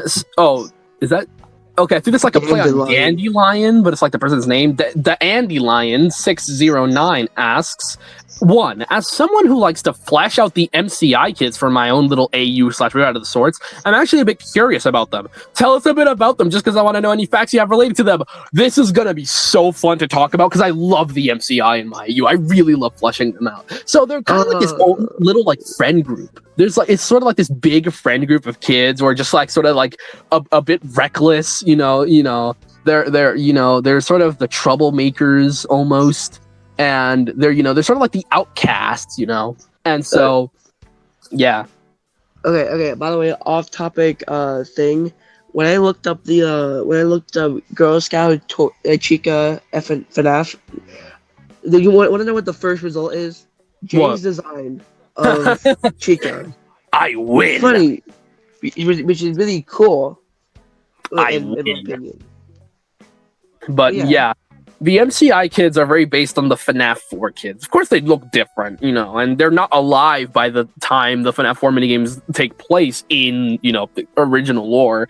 The way I made that work is that they still have the dynamics of these characters from FNAF 4, the little character that is given, but like the FNAF 4 gameplay itself is more like a looping memory with, other fragments of memory from other people merging in there. So, we have Casey remembering his time being alive, and Cassidy's like, he's thinking about that. And, and like he gets memories of his old friends flickering in because his soul, whether he knows it or not, is tied to them. And so his soul is tied to them after the events of the bite, yada, yada. But basically, they're sort of reckless. If I'm to go more in depth, Gabriel and Jeremy are actually part of, I believe, a baseball team together, and they want to grow up to become part of the big leagues. And that never happens because they die. But they also have a very strong, sibling relationship after the events of the early MCI, like June 26th. Excuse you. After the events of the early MCI, Gabriel breaks out of his house to go and try and find his brother. They have a really strong bond, and so it's sad because he died looking for his brother, which is pretty tragic. When they were alive, Gabriel was a little bit more nerdy. He was really into Greek mythology when he was alive, which is based off of Gabrielle from Into the Pit. And so, he's very into Greek mythology, and, he's very into space and aliens and all that. Jeremy's more into arcade games, and they'd play the space, I think it's like Space Invasion something arcade game together. And I like to imagine that that's the game that they were playing, before Gabriel gets distracted and Jeremy gets lured away. Susie is actually an artist. She's responsible for a lot of the drawings in the FNAF 2 and Unweathered locations. Some drawings were passed through the building, and she's an she's an artist, and she loves drawing. And she would draw stuff for her friends, and she'd like carry around her own little like pink sketchbook with like flowers on it and like stickers and everything. And like whenever it was someone's birthday, if she wasn't able to buy anything, which is unlikely because her family's like rich, but if she's unable to like buy anything for like her friends, or she's unable to do stuff, she'd make a little sketch for them as a way to show like her love for them. And it's a very wholesome thing, and she's very sweet, and it makes me so sad whenever I have to like kill her off. Homicidal Hurricanes MCI Alive AU coming eventually. Fritz has been gender bent to Frankie, Francine. I'm just gonna say Frankie just to make it easier. But Frankie is a bit of a jerk. She's a bit ruthless. I like to imagine that she'd maybe be in tennis, maybe, and fun fact: Jeremiah and Frankie were actually dating before they were killed. They're also the oldest. They're also the oldest of the bunch, with Jeremiah and Frankie being around 11 when they were killed. So yeah, Cassidy also I have to elaborate on. Cassidy is the crying child. That's a very controversial thing, I know, but it's an AU, so screw you. Ha! But yeah, Cassidy is the crying child, and he doesn't cry all the time. He's someone who's very into, fantasy worlds and whatnot. He shares his interest in space with Gabriel, and he loves creating his own little worlds and whatnot, and concept for games and stuff like that. He also is a big fan of Fazbear Entertainment, actually, and he really likes collecting merchandise. I like to imagine that he'd also be like a huge Transformers and like superhero nerd. Like I imagine he'd be really into that stuff. So, excuse you. Hello, welcome back, Ivan. So yeah, that's as many facts as I'm going to give for right now. 2, speaking of Charlie, I think you mentioned in one of your community posts that Sammy was the one that was killed instead of Charlie. And that actually makes me wonder, what does Charlie do in the story? Does she have a main role or anything? Well, yeah, Lucky is, Lucky, for context, Lucky is Charlie, Sunny is Sammy, all right? So, I'm just going to say Charlie just to make it easier. Charlie is still the protagonist of the novels, of the novel trilogy, and she's sort of important in the plot because she's the reason why the animatronics are able, or she's part of the reason why the animatronics are able to recognize themselves again and help get vengeance on their killer and whatnot. And now she's directly working, with her father to try and put these guys to rest. It's actually really cool. I really enjoy writing her. 3. So I know that Mason and the Smith kids aren't Wilson's kids, but it does seem like they're still pretty important to the plot. So tell us a bit about them. I want to hear about them. Mason is in a band with the rest of the FNAF 4 tormentors. Cassidy is a big Dungeons and Dragons nerd, I like to imagine as well. He's just very nerdish all around. And I like to imagine that, he was actually really into like developing ideas and writing comic books as a kid. Beth is, also an artist. The entire family is really full of creatives, to be honest. And, I like to imagine that she'd help out with Casey and that sort of stuff. Also, a little headcanon, since Elizabeth's bathroom, because I was thinking Beth, because her name is Bethany, but, Elizabeth's bedroom is full with flowers. I like to imagine that she'd actually have been into gardening and maybe, garden, helped her mom out in the garden, like the family garden and whatnot. Again, since they are important to the plot, nobody cares about their personal lives. No, they will be fleshed out, don't worry. But, in lore-related reasons, Mason is the main character of, the classic era, almost. He's the reason why we get to experience the events of Five Nights at Freddy's. So Mason is quite literally just Michael Afton, Casey is a little more important, because there's a lot of stuff that has to do with Shatter Victim in this, but he's a main character and like a driving force throughout the story, and he has his own character development. Bethany is the only one of, I shouldn't spoil that, but Bethany is in Circus Baby, and she's angry, and she isn't like a follower of Afton or anything, or of Loeffler in this case. She isn't a follower of Afton. She hates him, and she thought,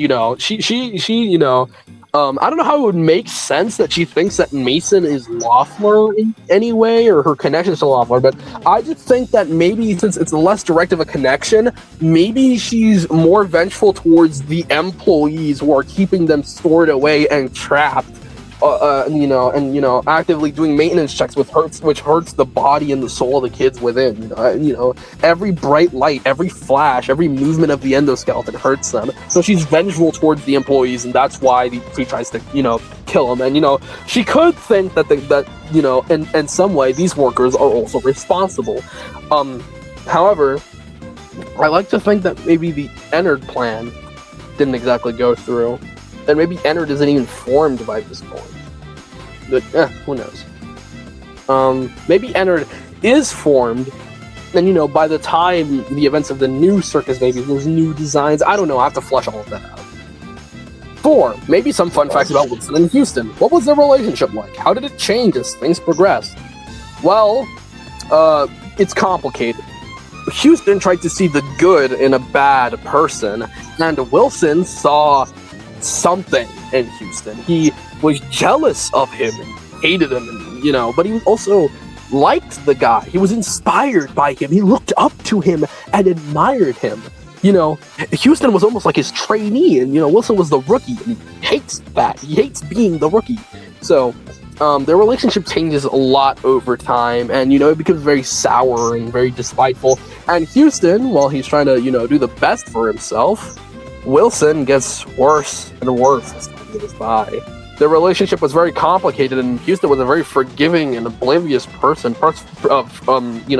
turning a blind eye to Wilson's antics for a little bit until, the death of his son and the death of all these kids.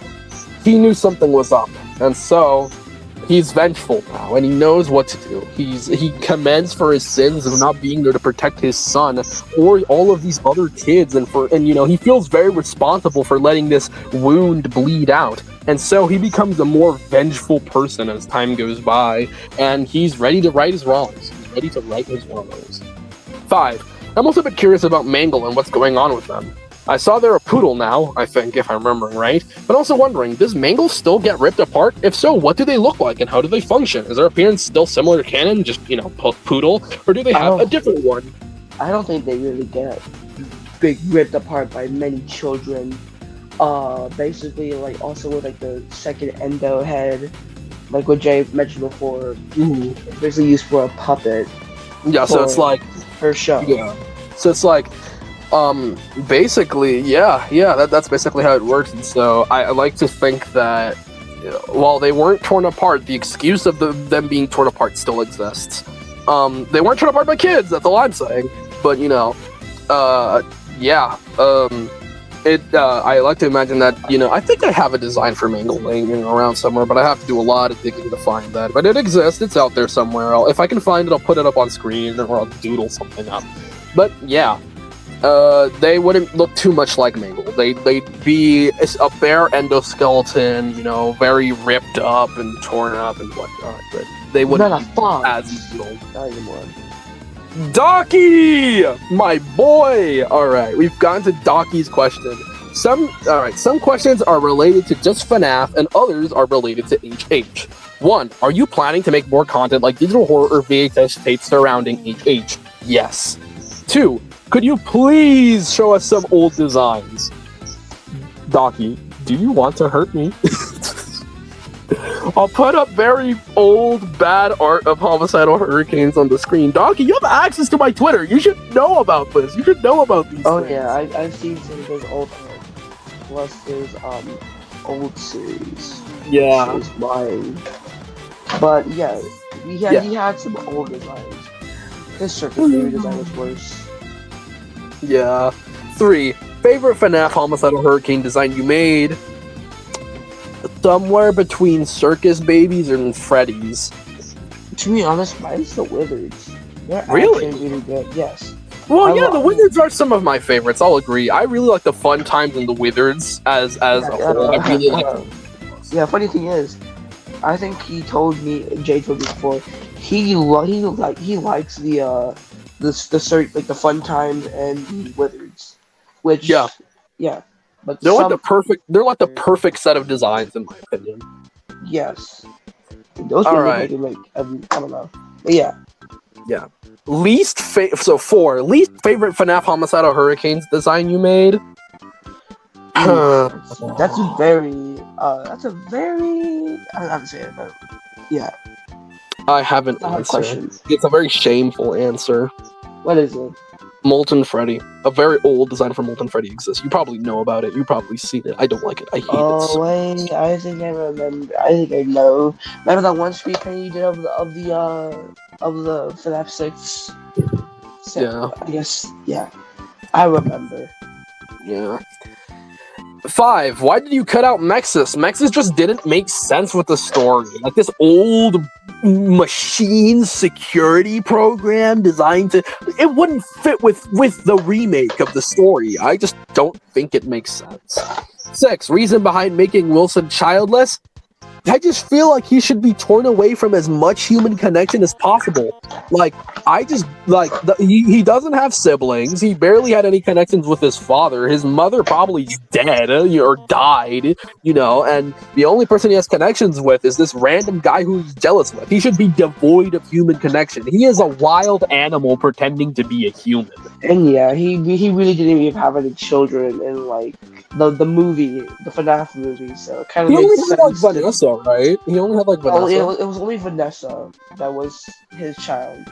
And in the Silver Eyes, William is described as being a lonely man without a family, so that also drives his jealousy towards you. I guess Vanessa kind of just doesn't care about William or Wilson. Yeah. Or William. Well, I like to imagine that Vanessa just isn't related to Wilson either. Maybe she could be an adoptive child. An adoptive child or a niece, but I just don't think she'd be related to him. I don't know. I haven't worked out Vanessa as much as I wish I have, because a lot of her old character got scrapped with the update of HH, so I'm planning on rewriting her. 7. Could you shed more light onto homicidal hurricanes DCI? They're like this group of teens who are very reckless, very stupid, and they're very into paranormal stuff. So, for a school project, they wanted to do something very interesting and probably something that would be seen as very stupid by their teachers. They wanted to do a project on covering the topic of ghosts and how they would scientifically work and how ghosts could be real. And what better place to go to than the restaurant where all of these murders happened? And so they record the animatronics, they try contacting the spirits, very FNAF plus breaking and entering, and then someone gets to them, of course. To explain a little more, these guys are very high school friendship, they all come from, different backgrounds and whatnot. I think I made Toby and Mindy be dating, I think, actually, which is like the spirits of like Toy Bonnie and Toy Chica. But I don't know. I think I did in like some old version of HH. I don't know if I'm gonna keep that there. Unfortunately, we don't get a lot of content with them, but they do get fleshed out a lot for the little content that we give. Like I have a lot of ideas for them. Like Sam is, but then again, most of them are ripped off of, you know, the actual like, you know, in-game universe lore. So it's like, you know, who knows? I'll try to treat them well. 8. Inspirations for Homicidal Hurricanes, artist-wise. I forgot the name of this one person, but there's this one person who did this really cool art. I think they did like this edit of like Cyberamic Freddy, and they did a bunch of edits of that, and they have like this frog character. I really wish I knew who it was. If I can find them, I'll put them up on the screen. There's also there's also JanesBeloved, you, Doccy, of course. There's also Cartooner Skaggs. I really like, I don't know if this is their username on Twitter, but I really love Highkey's work. Highkey's work is high-key, kinda peak. Laugh. Haha. Thank you. I know. I'll be here all week. Now, 9. Sage came to life just to be sarcastic. Yeah. Sage is here to poke fun at me. I'm a victim of bullying. Yeah. I'm poking him right now, guys. I'm actively poking him right now. 9. Favorite FNAF fan music. I've been listening to Moving Up in the World tonight lately. It's such a great security breach song. I also like A Pizza the Action. Incredible. Perfect. If I were to rank the two, they'd be the top 2 in best security breach based songs. I also like JT Music songs a lot. What else? There's some obscure songs I really like. Go check out Alone, a FNAF 6 song. It's really good. I just don't know who made it. I forgot who made it, but yeah. 10. Least favorite FNAF game. Ooh, things are getting spicy. I don't like FNAF AR. FNAF AR is my least favorite FNAF game.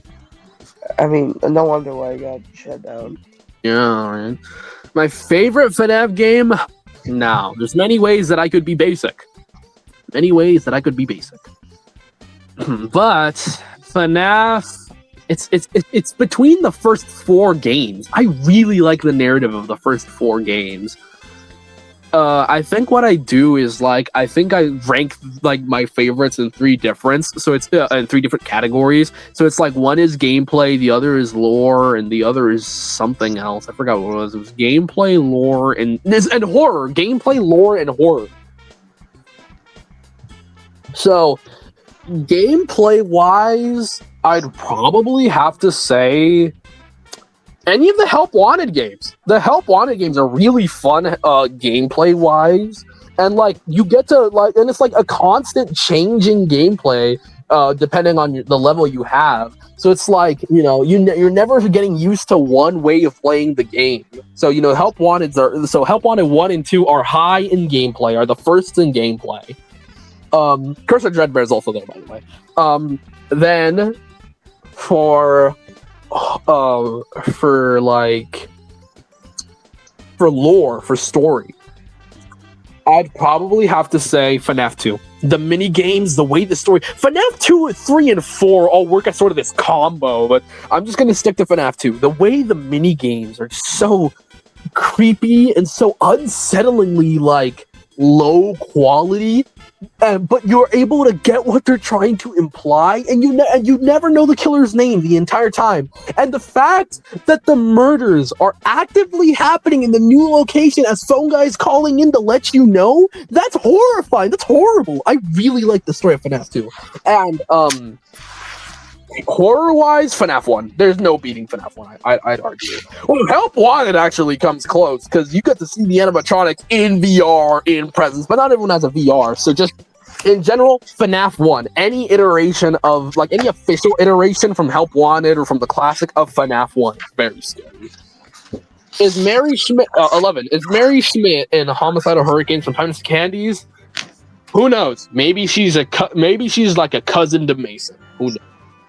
12. What part does Five Nights at Candy's play in the story? If anything, I like to imagine that Fazbear Entertainment could have also made money from, their distribution gig, and maybe they could have something similar to Circus Movies Entertainment and Rentals, and have Faz Fun Dynamics be like, you're able to like commission an animatronic for a location, and parts of the money is sent over to Faz Fun Dynamics. So, if anything, I feel like Five Nights at Candy's could probably be like a sister location to Freddy's. 13. How big is Wilson's cake? Mitosis. Thank you for reading that for me. I mean, listen. They don't call him Cake Bear for no reason. That's all I'm gonna say. Dude, it's like massive. Like the low taper fade meme. It's bigger than the planet. It was difficult to stuff him in because of how fat his cake was. Exactly, bro. That's why we had to paralyze him so that it would just stop jiggling around. All right. Justin Aaron Baker says, "If Springlocks don't exist, then how did Willie? We've already gone over this. Stuffed into the suit, endoskeleton, blah blah blah." Foxy Oddish asks, 1. Is the father of Mason going to play an important role? The father of Mason is the reason why Mason is able to have so much access with Fazbear Entertainment. I mean, Mason's dad is one of the lead engineers. I'd argue maybe even right behind Houston himself. So I'd argue that's pretty important. 2. Does Spring Bonnie exist in this AU? If not, then why? Well, because okay. So Spring Bonnie has grown a reputation in FNAF, right? We all know Spring Bonnie, right? So like in FNAF 3, this random yellow character suddenly introduced with the revelation that it was used during the murders and that the killer is actively wearing it, right? FNAF 4, Spring Bonnie's actively shown off in the background. We get a lot more Spring Bonnie content now.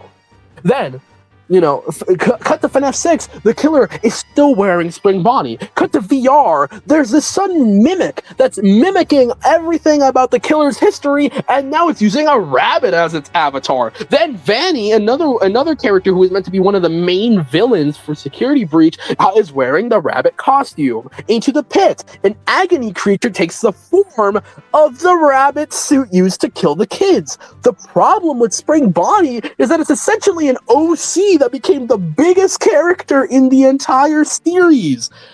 The series is called Five Nights at Freddy's. Why wouldn't you have the main villains either be Freddy or versions of Freddy, or have the killer use Freddy so it appears more often? FNAF at Freddy's. That's where I wanna be. The series has gone from Five Nights at Freddy's to Five Nights at Bonnie's at this point. Like, come on, guys. Does Andrew exist in this AU? He used to. Andrew used to exist in this AU, and then I scrapped him because I couldn't make him work.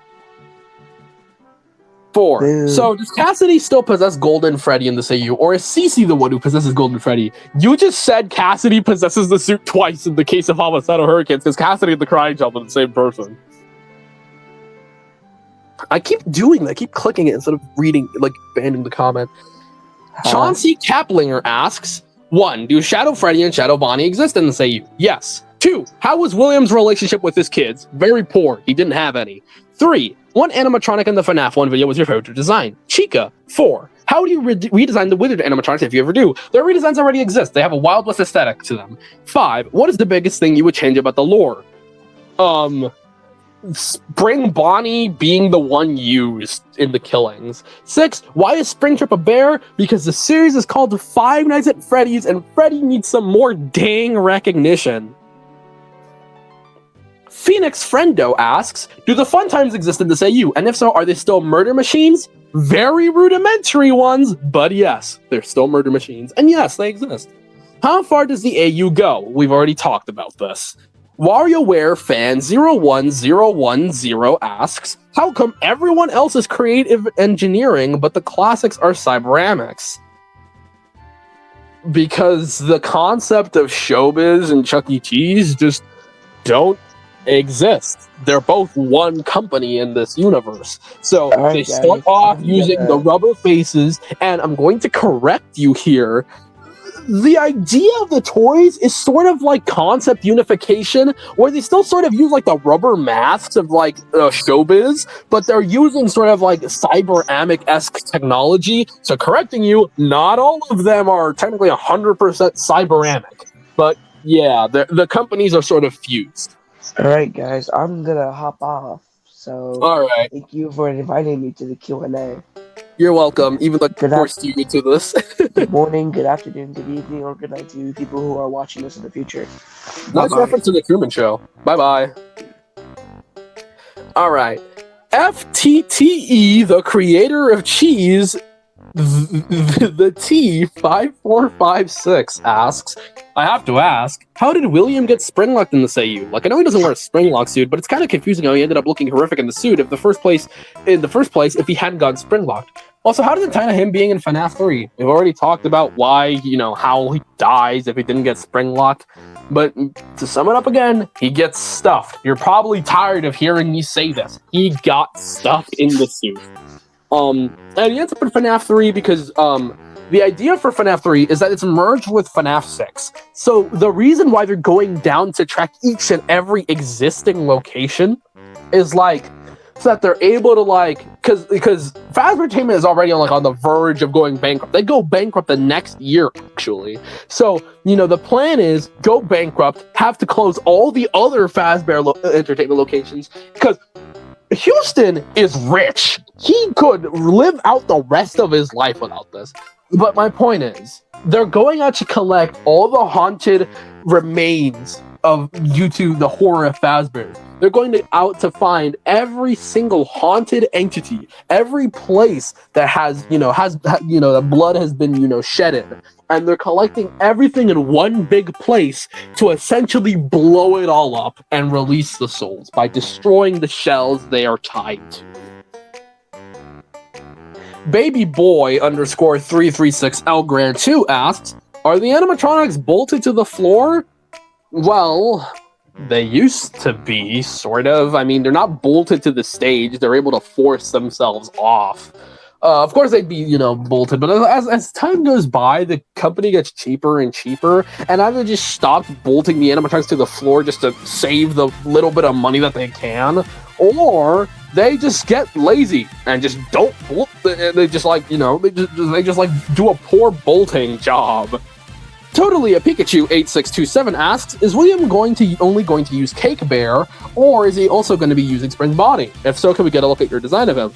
I'm sorry, he doesn't exist. 2, would you consider redesigning Sparky or adding him in form, even as a little reference? Well, Sparky doesn't have a redesign, actually, but he does show up. I just haven't designed him yet, because I don't think it's that important. Also, love your Foxy and With It body designs. Thank you. MeBro676 asks, will you be fully rewriting the lore or just adding things you think would be better for the story to the AU? The lore is rewritten. It's rewritten a lot. Popcorn Sandwich 100 asks, so in your community post, it said something about Freddy Bear being found on stages in some Freddy's locations. May have misread. I don't have good eyes. Does that mean that Freddy Bear is an earlier version of Freddy or a separate character used at the other location? Well, he's sort of both. He's a separate character, but he would be the he would be what led to the idea of Freddy and Freddy being created in the first place.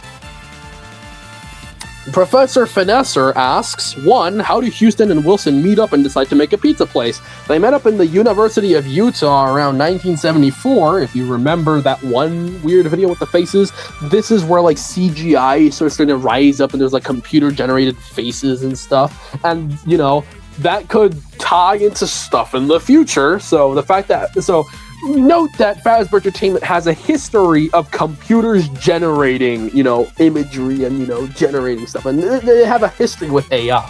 So, Houston and Wilson meet up here for the first time. Then they meet up a year later at the Fall Fest convention. So they see each other again. And, Houston just brought this animatronic so that he could get some spare cash for him and his family and, to be used at some amusement park. And, any of the sales brought to, that small off place would go to him. And then Wilson's like, well, why don't we make this into our own place? I have some money left over. I was a fairly rich dude, with my family.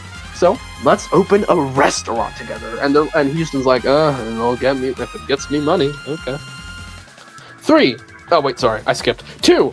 Does Houston ever find out about Wilson killing the kids? If so, how does he react / what does he do? He finds out about Wilson killing his son and is like, well, he doesn't find out, but he speculates it. But since he doesn't have proof, he's just like, listen, we want Fazbear Entertainment to be a safe place for kids and grown-ups alike. But right now, it's not all that safe. I'm going to have to demote you. And he gets demoted to not Faz, sorry. He gets demoted to mascot performer. Yikes, that doesn't go well with him. 3, he's right behind me, isn't he? I am. G Gamer 3569 asks, 1, does Glitch Trap exist in your AU? Kind of, yeah. 2, do the FNAF games exist in your world, including FNAF World? If yes, who made them?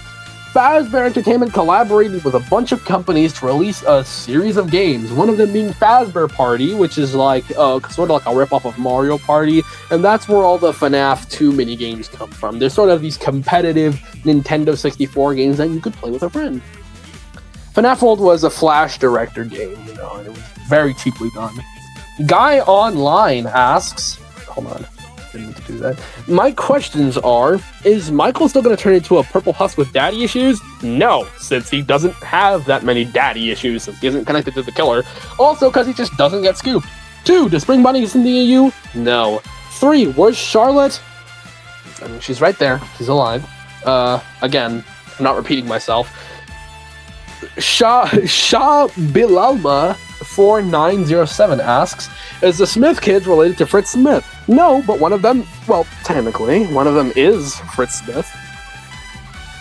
I Love Buzzsaws asks, is William still the best midnight motorist around? Now, I was debating with myself whether I wanted to make him be the protagonist of Midnight Motorist, but he just doesn't have a kid to look over, so it doesn't make much sense. The Midnight Motorist is actually one of the MCI's, is actually the parent of one of the MCI, or technically 2 of the MCI. Bruddy Mates asks, I probably lost my comment from earlier, but oh well. Anyway, 1, will Mason still play a similar role to Michael in the original lore? I ask because this AU's Mike is not related to William, or in this case, Wilson. Yes, Mason still plays the role of Michael Lafton, he just doesn't have the serial killer father part, or the rotting husk part. He's still haunted by kids, though. Dead kids, I mean. I just imagine Mason in his house, just like some kids just waiting for him outside, just standing at the window menacingly. 2, was Golden Freddy's design altered after being possessed, mainly because of the theory of Golden Freddy changing design after being possessed, like how the puppet gained the tears after being possessed? No. Goldie looked the same from the start. 3, what fan games or fan animatronics will be added to the AU? I've seen your old Ready from Regretivator post from your old account, and it made me wonder. Also the other comments. It depends. I don't know. I'm not entirely sure, but if they do get added, they play a very minor role. Edit. 4, was a Goldie suit made in this AU? I'm wondering if it was made or just a result of my earlier comment, because your recent community post might say otherwise, unless that is Fredbear and sealed to the safe room, like you said, that happened to the spring animatronics. All for now, and might edit it later. Your designs are always fire. Keep it up. Thank you, 1. And 2, Goldie technically never got a suit made. If you're talking like mascot suits, I mean, actually, that's stupid. That probably would exist. I mean, if Mr. Munch costumes can exist in real life, then, it's likely that she got herself a mascot suit too. Hell, who knows? Maybe we could still keep some of the bunny motif and have Loeffler hide inside of a Bonnie the Bunny suit, but considering the fact that Bonnie is a hillbilly in the original days, Wilson and his high ego would probably not be all that into that. Swald McSwanky asks, I know some guys have probably asked this, but what is William's motive for killing the children in this? Jealousy, hatred, some twisted level of love? I mean, you're able to stay in your favorite pizza place with all of your favorite characters for the rest of your life. That's some kind of gift of love, right? The most sour guy, Vallejo, asks, why does William Afton wear a Freddy Fazbear suit? And how do the spring locks work in your EU? We've talked about this to death. They don't exist, and Freddy doesn't get enough recognition in his own damn franchise. Joa OZX14 asks, Does the AU have Spring Bonnie? No. Will you explore the story of your AU more? Yes. Alan Smiles _0 asks, I'm aware Spring Bonnie as a character may or may not exist as Springtrap in this AU, who I can only assume is this universe's stand-in for William instead of a Freddy/Goldie Springlock suit. But did Fredbear's exist? And so, did the Fredbear character exist as well? Yes, this is what he looks like. He looks very different. He's basically just Freddy before Freddy, if you get what I mean. The Demonic Rock 99, oh my gosh, I'm going to attack myself. The Demonic Rock 990 asks, are you planning on making a comic about homicidal hurricanes? What's the inspiration for homicidal hurricanes? What inspired you? FNAF 1 to 4 and what came around it. Early FNAF like game theories and just like Reddit and Tumblr posts from like the early game days. There's just something about that vibe that just modern FNAF isn't really able to hit for me. Now, of course, this doesn't mean that, you know, the AU has to be filled with blood and guts and gore and Foxy hung up like Jesus Christ on the wall for some reason. Whatever happens in that video, I haven't watched it myself. What the hell led to that? But that's my inspiration. 2, are the 1987 kids, especially the toy animatronics? Yes, that's why I put them in the video. 3, in the animatic, there's a kid outside crying. Is that Charlotte, Charlie, or Sammy, or a different kid? That's Sammy. 4, I think, does the bite of 83 happen, and does Bethany get killed by Circus Baby? Yes, and yes. 5, is the Freddy suit Wilson used in the animatic in the video? Oh, he killed the 1980, the suit he killed the 1983 kids and 1987 kids. Yes to 1983, no to 1987. Was that Jeremy Fitzgerald who got killed by Tochika? And was it the snap of 87? No, that was the bite of 87. And yes, he got attacked. Not killed, attacked. Also, I love your designs, by the way. Thank you. Royal Dove at home. You know what, I might as well. Royal Dove asks, why is the new Freddy Fazbear's Pizza named Teddy's Playhouse? Because I just like the idea of the place changing names. I mean, Chuck E. Cheese wasn't always Chuck E. Cheese. It started off as Chuck E. Cheese's Pizza Time Theater. Then it became Chuck E. Cheese's Pizza. Then it became Chuck E. Cheese's. So, 2, what's your favorite AU? Mine, obviously. No, I'm being sarcastic. I think it's probably both. I think both Highkeys and Jane's AUs are called like Curtain Call. Those are some of my favorites. I also really like Doccy's FNAF AU. Really cool. 3, what is the role of the Smith siblings? They're basically the Afton kids, just without the angst of killer dad. 4, is Sammy the one we saw outside of Freddy's in the new normal animation? Correction, he's the one we saw outside of Fredbear's in the new normal animation. 5, what does Houston do to Wilson after finding out what he did to the MCI? Well, he wasn't really found after the MCI. Wilson skips town, he hijacks a car, changes his name, skips town, and switches identity entirely. But he would have killed him if he had the chance. Liam A. Production says, did Fredbear's Family Diner exist? If so, what did Fredbear and Spring Bonnie look like? You guys are so tired of me of hearing this, but like, Fredbear's exist. Fredbear isn't technically Fredbear. He just takes the role of Fredbear, and he's sort of Freddy, but also sort of not. And Spring Bonnie doesn't exist. Lucky Rabbit 891 asks, will there be more animatronics added to the series besides the ones we've already seen, like toy animatronics? Yes. There is an entire Twitter account that most people probably are unaware about that has an archive of every scrapped design I've basically ever made for this. Have fun. Edit, I just came back from the new normal video, which was very good, by the way, and I did see the toy animatronics and the puppets. I guess that's kind of answered my question though. Well, I'm assuming that this original comment was like before it was edited, it was like, will we see any more animatronics aside from the FNAF 1 animatronics? So, but yeah. Neurodivergent Shark, I love your username, by the way, asks, what are the names of the missing children since you changed the names of most main characters? What are you planning them on looking like? Obviously not judging. I love your AU so much. Oh my gosh. I've already covered this. Gabriel, Jeremiah, Susan, Frankie/Francine, and Cassidy Collins. Which is a hyphenated name, not a last name. Cassidy Collins, CC. You see what I did there? Laugh.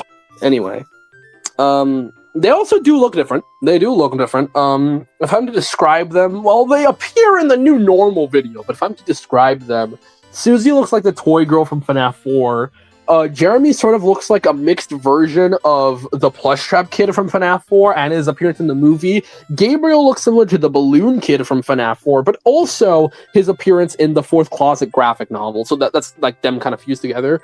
Frankie kind of looks like the pigtail girl, just a bit, she just lost her melanin. So like the personality of Pigtail Girl and some of the appearance of Pigtail Girl was given over to Frankie, but mainly the physicality of the Pigtail Girl was given to Elizabeth. So Pigtail Girl's almost been sort of like split into two characters, personality and appearance wise. But yeah.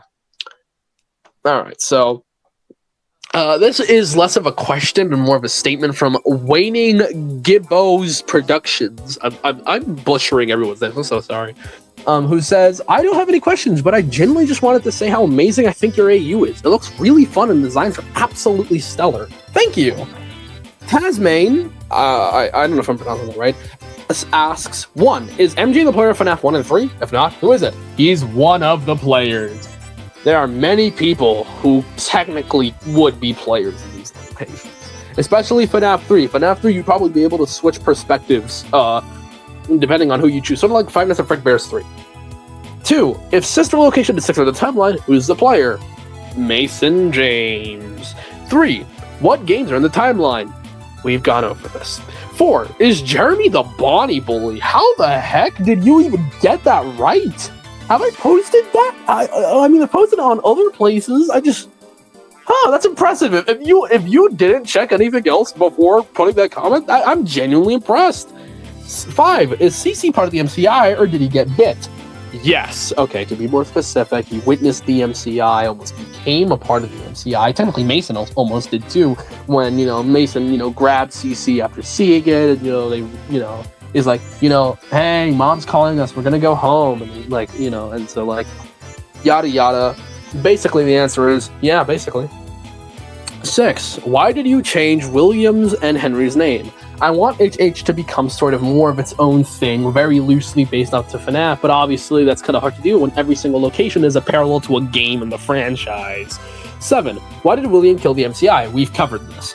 8, who possessed the marionette and when were they killed? Sonny Emerson, who is my version of Sammy Emily, was killed outside of Fredbear's Family Diner and possessed the puppet. Killed in 1980. October 1980, to be specific. Jackson953 asks, might be a little late compared to some people, but I guess better late than never. 1, what's your main tips when you design a mascot or a human character? Don't go overboard with it. Don't make it be too cute and then have an evil EXE version of it happen after. That's very Poppy Playtime-esque. Not that good. You remove, it can work depending, but it's depending on the game, but it loses the uncanny valley. I'd recommend searching up a lot of references from like 80s TV shows and cartoons or just actual 80s restaurant locations to design your mascot based off of, because man, some of those were really ugly and just very uncanny, but they could appeal to kids from the era. That's probably the best way you can do it. A human character, I just recommend looking at people and trying to get a good look at, of the person, or just of people in general, and trying to match down the look, I also think an important thing is making them fit in with the style of everything else, Oh my gosh, hold on.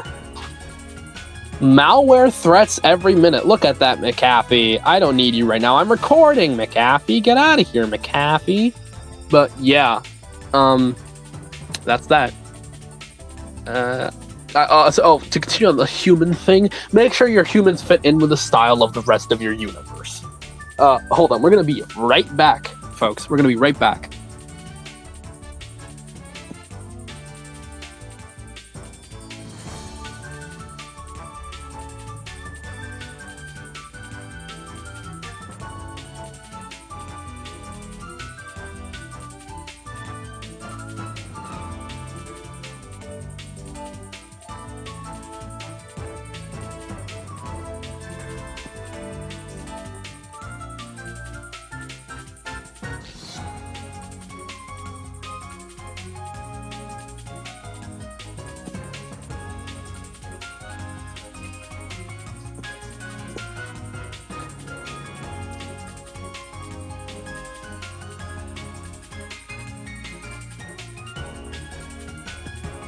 All right, we're back.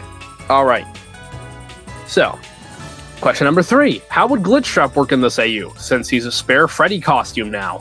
So Glitchtrap is basically Helpy. But, like, I like to imagine FNAF VR plays a little differently. You're responsible for maintaining the animatronic shows at Fazbear Entertainment. You're able to do that online through the Fazbear Entertainment almost like sort of database, basically, where you're able to manage the animatronics and like who's performing for the day and making schedules and whatnot. And you're able to get all of that done and ready. And you're able to like basically do performance tests on the on the computer. And Helpy would be like your online little virtual assistant if you're new there, which in the case of the player for Help Wanted, you'd theoretically would be new. However, the program was hijacked by one of the lead technicians, and weird stuff is said, almost like it's trying to lure you into becoming a member of a cult. It tells you things you don't want to hear, shows you images you don't want to know or you don't want to see, and it takes almost over you. It's join the cult or die. 4. Will there be any form of cinema in the series itself? Kinda. I mean, if you count like any VHS tapes for it. Yeah, sorta. 5. How does Security Breach play in this? I remember you saying you made the Pizzaplex a small theme park and you showed off some of the designs of the characters, but could you elaborate on maybe the more smaller details, like what kind of rides they have, or are the animatronics located in this, or maybe if you changed something about that? I love hearing other people's takes on Security Breach. It's just so cool. Okay, that's all I can think of. Really sorry for stuffing you with more and more questions, but I'm really looking forward to having a question of mine answered, so I couldn't resist. Hey, don't feel bad about it. Again, I'd rather have one person ask me 50,000 things than to have nothing to answer in this Q&A video. So don't worry, I'm glad all of you asked, and I'm trying to answer each and every question that I can. But if I'm to be more specific, some things have changed. It's a bit of an indoor park, but also sort of like an amusement park still. It's more like an indoor amusement theme park in a mall now, so it's still like, it's not the entire mall like Security Breach does, it's just a mall where the animatronics are showcased in, in their own section of the mall, since, Fazbear Entertainment is like sponsoring the mall and whatnot. It's more like with the situation of Fazbear Entertainment, it's more like the mall sponsoring Fazbear's. But yeah, I like to imagine there would be like, mini golf courses, an arcade, maybe even like an outdoor like racing track, and there's like, there's all of those. There's the arcade, the pizza place, a playground, where that works sort of as like a daycare, almost like a small theater. Like, it's not to the scale. It's like there's some of the things you would see in Security Breach, but it's not as big of as big and spread out. It's more like these like connected, this connected building or section of buildings in this mall. And I like to imagine that you'd actually be able to explore the rest of the mall and go outside from the mall, because a lot of things are connected to the outside of the mall. So like, you'd be able to like go through the door and you'd access the outside area of the mall. Like the mini golf courses could be outside, or the race kart courses, or hell, they could still be inside. And they could be like those little bumper cart rides inside. And like the mini golf course could easily be inside. So it's like a big section, but it's not as big as Security Breach. It's still pretty big, but not too big. All right, and yeah, I like to imagine that, and I like to imagine that the characters wouldn't be programmed to move around, but they have like, how modern Chuck E. Cheese is like those TV screens with the characters on them? That's what I imagine for like specific location, like Monty's Gator Golf. You hear him talking from the TV, and there's like an animated version of him talking to you on the TV. The same for Roxy and the bumper cart ride, and Chica with like, hell, maybe Major Size of the food area could just be her place, instead of Major Size, which I think is pretty ironic still, and it's kind of funny, but I didn't add it in. And Glamrock Freddy's sort of like the announcer of like the arcade, and I like to imagine that before the shows, a special character would show up, one that isn't exactly that recognizable to the Security Breach cast. Someone new, a new character, similar to Bella Bunny in the case of Chuck E. Cheese, and you hear this like other character introduce the show, and she's canon to the group of Glamrocks, But she's almost like someone on Earth, because for context, the Glamrocks are like space cadets. They go in space, they have their adventures, blah, blah, blah, blah, blah. So, you know. Alright, that should be everything for the question. I'm sorry for yapping so much and for how sort of stuttery I am. I exist to exist as I exist asks, does this include elements from the books and the movie? Yes, very heavy elements from the books and the movie are carried in, with their own changes, of course. Truth, the Freddy... hold on, I'm receiving a call, but I'm already on a call. Oh god. No, but seriously, be right back again.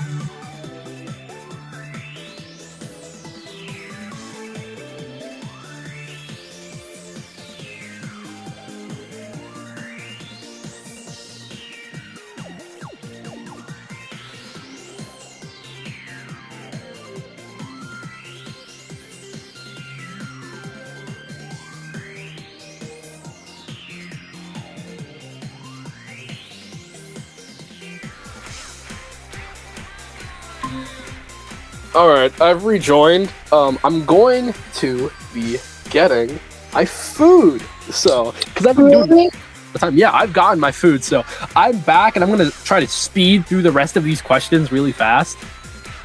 How much questions are there? I don't know. There was like almost 200 comments. Hear me out. You should answer my question at the end and just like act just like, you know, like, I don't know. Yeah. Please. Just for like funsies. Is there some sort of security breach equivalent to HH? Yes. And if there is, what would your take on the characters be like? Fazbear and the Space Cadets. Very space very space themed. That's the best I can describe it right now. Is Ralph still the name of the phone guy? No, but Ralph can be a nickname for the phone guy. Is security breach in your AU? Yes. Is it still going to be the future? Not really. It's in the past of today. Yeah. His name should be Raphael. No, that is his name. His name is Raphael. Oh, I didn't know that. You actually just like guessed the name spot on. All right, a million Fazbucks to you. And sorry for not reading the names. Shout out to everyone that commented. You're probably going to be... actually, I don't know if you'll be able to see them on screen if I get lazy and just make it like a podcast or a thumbnail. But, you know, yeah. It is a park. It is a park, to answer this question. It is a park. What ideas from the base FNAF are viable and not goofishly stupid from outside of hurricanes? And which animatronic is still able to function in universe? There are other locations that you might be able to find and break into, but a lot of the animatronics have probably been deactivated by this point. By now, the only really active animatronics are the Glamrocks. The others have probably been destroyed by now and probably unable to function unless some people find them and put them in their homes, like how some people do with Chuck E. Cheese. Why does Wilson wear a bear suit? It's been so long reference, sort of, but it's also a reference to the early ideas of the community. Fredbear and Spring Bonnie do not exist. Bonnie is a stoner, actually. He's still a stoner. I'm sorry. Wilson doesn't have a kid. Shadow animatronics are canon, yes, and they are... wait. When are they, or what are they? Okay, this is what are they. So, they're basically entities created off a strong emotion. Evil, jealousy, disgust, and greed is sort of what builds Shadow Freddy, and grief, anger, agony, and pain is what builds Shadow Bonnie. The AU continues, reference any fan-made medium, some fan games might be included. There are some things I might keep from the old AU, but I don't know exactly. Is the AU woke? I don't think so. Are the hurricanes homicidal? You already know it. Were you inspired by Baddington, etc.? Also, your Freddy's design looks like mine. Well, that's a shame, because I thought it was actually pretty original. Delete your Freddy design now! No, I'm kidding. But, yeah, I was kind of inspired by Baddington's. Not too much, though. After the events like the Bite of 87 and the crying child got his head bitten, what happened to Elizabeth, Henry, and Michael? Well, Elizabeth was dead by 1987. Mason was probably working the night shift already, and Houston was managing things behind the scene. Also, the crying child didn't get bitten during the Bite of 87, which you're referring to as the Bite of 83. What does the bloodied pizza cutter mean in New Normal? It means that I was being stupid and trying to rush this thing out. Like, the ending of it was pretty rushed. So it's like, what could I add here? Oh, it would be funny if I just had a bloody pizza cutter, just to reference the places, the pizza place and, you know, murders, and it would be goofishly stupid if you actually used the pizza cutter. And now a lot of people are assuming it's canon, so it might as well just be. Were any of your animatronic designs inspired by Chuck E. Cheese or Showbiz Pizza? Is the Bite of 83 in this AU? Yes, the Bite of 83 is in this AU. And also, ironically enough, I stated in the first video that these guys are very inspired and are made to sort of fit in with Showbiz Pizza and Chuck E. Cheese. So, how does the Springlock animatronics look in this AU? They do not exist. But what Springtrap look like in your tech? Check my community post. I'm rushing through this. And now that I'm thinking about it, I probably am going to do it in the podcast thing, which means that only links in the description will be provided and nothing will appear on the screen, which makes me, or at least past me, look like an idiot. What made you redesign the puppet from a cat puppet to a clown puppet? Well, because the cat looked ugly. Will you be doing anything with the characters from Stage Location or FNAF World? Yes, I will. Will you include artificial intelligence in this AU? I mean, it's a series of animatronics. It probably will have some level of artificial intelligence in them. Why did you change William's name to Wilson to make it a little different? Why do you make Wilson use a bear costume? Because it's FNAF. The bear is the main face of the franchise. It should be used a little more. Does Pizza Hut still exist? I guess. When is the MCI? June 26th to June 30th of 1983. Are the Smith siblings and Wilson related? Not one bit. What is Fazbear's Fright going to be like? Sort of, think of like a Universal Horror Nights sort of thing, but a little bit on a cheaper scale, budget-wise. You'd be able to find old gory magazines, you know, VHS tapes, wink, wink, wink, and, you know, some books, actually. Fazbear Frights, wink, wink, wink. So, you know. Do the fandoms exist in Homicidal Hurricanes? Yes. Let's see this. How come Wilson has a Fred suit? Because Freddy is the main face of the franchise, and you end up getting stuffed into a Freddy suit if the animatronics catch you. So, it kind of just makes sense. Scott Cawthon get into the series? No. Bonnie, how big was the Gat? Humongous. What inspired you to draw? Children's books of the Bible, probably. Will you ever draw the Ignited characters from The Joy of Creation? Maybe if I have spare time, but they're not canon to HH. Is Mangle Toy Foxy still a part of your AU? Yes, but it looks different. Is your FNAF AU inspired by retro design and also analog horror? Sorry if this question sucked, I just know your FNAF AU is probably fire. Sort of. I mean, sort of inspired by Baddington's designs, but that's probably as far as I'd say inspirations are. How did you come up with the name for the AU? It takes place in Hurricane, Utah. The killer's homicidal. Homicidal hurricanes. I am probably like skipping past so many questions. I'm so sorry. I'm trying to get as many as I can. Are we getting a FNAF 2 redesign video? Maybe. I already answered this. How do you do the 3D modeling? And is the Wither the original animatronics? The Wither animatronics are not the original animatronics. The Wither animatronics are their own animatronics. And the modeling is done by what studios? My amazing modeler. Shout out to her. Is Bonnie still a stoner? And if so, does the sunglasses hide his high eyes? If you see that commented 2 times because of a glitch on YouTube, that slide. He is a stoner, and I like to imagine that the eyes behind the shades are actually just him staring wide open without any eyelids due to the, you know, it doesn't need eyelids since the glasses cover the eyes anyway. But I imagine that he takes off his like sunglasses, you're able to see his dead, staring eyes. Does Chuck E. Cheese exist to say you? No. Sometime in the future, would it be possible for a game adaptation? And if so, can I help make it? Unless I'm the director, I don't really like having people make fan games, and plus a fan game of HH is unlikely. What would Sparky be like in your AU? Probably pretty similar. A dog, overalls, maybe even like leaning more towards like a waiter's outfit since he gets bought out and used for Sparky's diner. Yeah. Is there somewhere where you have more about the AU? I adore the designs of these characters, and I would like to know more about the lore. Also, does this AU reinterpret things from each game or just a select few? It reinterprets things from most of the games, I'd say. And this channel is probably the best place where you get information about the AU, because even though there's already pre-existing information in other places, this channel includes the latest when it comes to the AU, since it got rebooted recently with the launch of the channel. I've been a fan for a while, and here's my question. Do you still have a story planned out, or are you still working on it along the way? There's a basic sketch of this story. I'm currently drawing, or, writing, but you know the metaphor. I'm drawing it out. All right. Are there any characters from the games that don't exist in this AU? I've already mentioned them before. Is the Mimic in your AU? Yes. What games have you covered for the AU? FNAF 1 through Ultimate Custom Night, Help 1 and 1, maybe 2, Security Breach, and maybe Ruin. Please, can you make full character sheets unless art block goes away and I start getting paid for this? Hell no! How will you take FNAF 3 into your AU? A horror attraction that is secretly a plan to lure all the haunted things in and blow them up. Asking an important question that's been on my mind, and I think about it a lot because my own potential thing I'm going to be working on. Is Ralph involved in here in some way? Yes. Is there a motive for Wilson / your version of Purple Guy? You've already heard it a billion times. Will you be adding characters like Circus Baby? Yes, and they're going to be downplayed a lot from the futuristic designs. I'm going to be featured, guys. Yeah, you get to voice Basement. Raises my hand. And you're going to be left in the basement the entire time. Yeah, if you don't know how this works, I usually get locked in the basement to do either voice acting gigs or covers. So, I expect to be in there for a few months. So,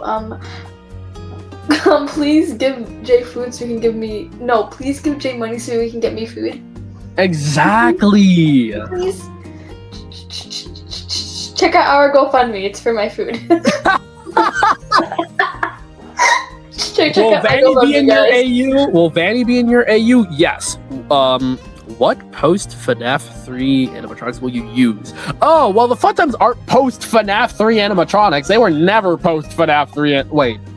Oh, I think they might be talking like game-wise. Then yeah, they would be. The Fun Times are canon. Mediocre melodies? I don't know. Recreate FNAF 1 Foxy without the barrel? No. Showcase the Unwithered / Wizards and toys? I already have. Make Springtrap? Don't tell me what to do. Excuse you, don't tell me what to do. And he already exists, so there's no reason to do him again. What happened to the animatronics after their respective eras? Were some taken by some corporate or other person or entity? Evan, the phone dude, did take some of them and has some of them in his pawn shop just for keeping. Some people broke into the old locations and, put them in their homes and whatnot, but most of them have been left to wither away and rot. What era would be described as Freddy's / Freddy's Prime? Probably the first location to the FNAF 2 location. That was probably its prime time, so like the entirety of the 80s, basically. Are you going to be having any elements from the Steel Wolf / Bolt Ultimate Custom Night era in the universe of Homicidal Hurricanes? Yes. How would you ideally want Homicidal Hurricanes to be presented as a book, series, or movie? What's the word? Like, I'll use multi-medium series. A multi-medium series. What type of soundtrack would you give to Homicidal Hurricanes? Probably Noldies, who made an entire soundtrack for it already. My main one is, what games are in the AU? Is it just 1 to 3? Well, this question has already been answered a bunch of times. Can you make Stuffed Freddy in the style of your AU? Technically, he already exists. Is William even named William? No. Does the AU end at FNAF 3 or 6? Again, I've answered this so many times. What studios actually makes an appearance here? She asked, when will I be freed from the basement? Never. What inspired you to make all of this? Also, please add Satsuma. I have no idea who that is. Also, the inspiration for all of this was just the early days of FNAF. I've got a question about what Fredbear's Family Diner would look like. Will it have a different name or will it have something unique? It will have a different name. All of the location, there's not one single location that's named exactly Freddy Fazbear's Pizza or Fredbear's Family Diner. All of their names have been changed for the AU. Not a question for HH, but a question nonetheless. Why do you have a new channel? What happened with the old one? Some people know me from this channel. Some people know me from the old one. If you know me from the old one, no, you don't. I know him from the old one, guys. No, you don't. Yes, I do. No, you don't. Hello, I made you a Baldi cover that blew up. Yeah, and the person who made the animation, the background of the Baldi cover was a predator. Yeah, so we had to delete it, but yeah, that didn't age well. That did not age well. But 400k views. Like, come on. Oh, still, 14,000 people know me for Baldi. No, even more know me for Baldi. Like 180,000 people know me for Baldi. You realize that when I would search you up, I would always have to search up Marcus Baldi to get your actual channel. Oh my gosh. Yeah, but yeah. If you ever bring up any Baldy stuff, I will block you and kill you in your sleep. No, if you want to talk about Baldy stuff, go to Ivan. Yeah, go to Ivan. Go bother him with that. That ain't my scene. Guys, go to Ivan. Fox Dolan. Sorry, I forgot. I just stopped naming people because I'm trying to speed through this. I was about, yeah, this is the question from Fox Dolan 1469. Can we make models of your AU? No, you can't. Who's your favorite animatronic? Who is your favorite animatronic to design? What's gonna be the original animatronics? Will we see more of Chica since I like Chica? Chica is prominent, especially in the 1987 era, but yes, she will appear a lot because she's one of the main four. My favorite animatronic is probably Springtrap. Just in general. I like some of the other designs. I probably already answered this. I probably answered all of these already. I'll say this person's name because this actually is someone who's helping me out with the series, or is willing to help me out with the series, rather. May does a thing, asks, what's up with your take on William Afton? I see stuff of him and I think it's awesome, but I'm just kind of dumb and I want to know more. He's basically this, like, very snobby guy who was raised, like, right after the Great Depression just hit, and his father was all about making money, and the family did end up becoming pretty rich, right? And that's how William's able to, build an entire restaurant with this random, university student he met.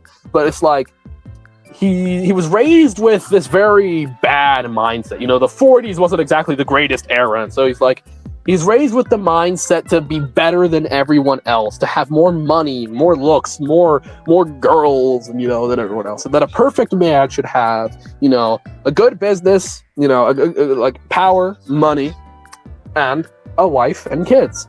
Wilson lacks that, and he's a very jealous person. He was raised in a place where you're always constantly trying to be the next big thing. So to see this random, humble, this random, this random university student just gets so, blow up so big, and just to see that this random guy from Texas is just doing all of this, and and he has this natural passion for his craft. It's like, well, what the heck?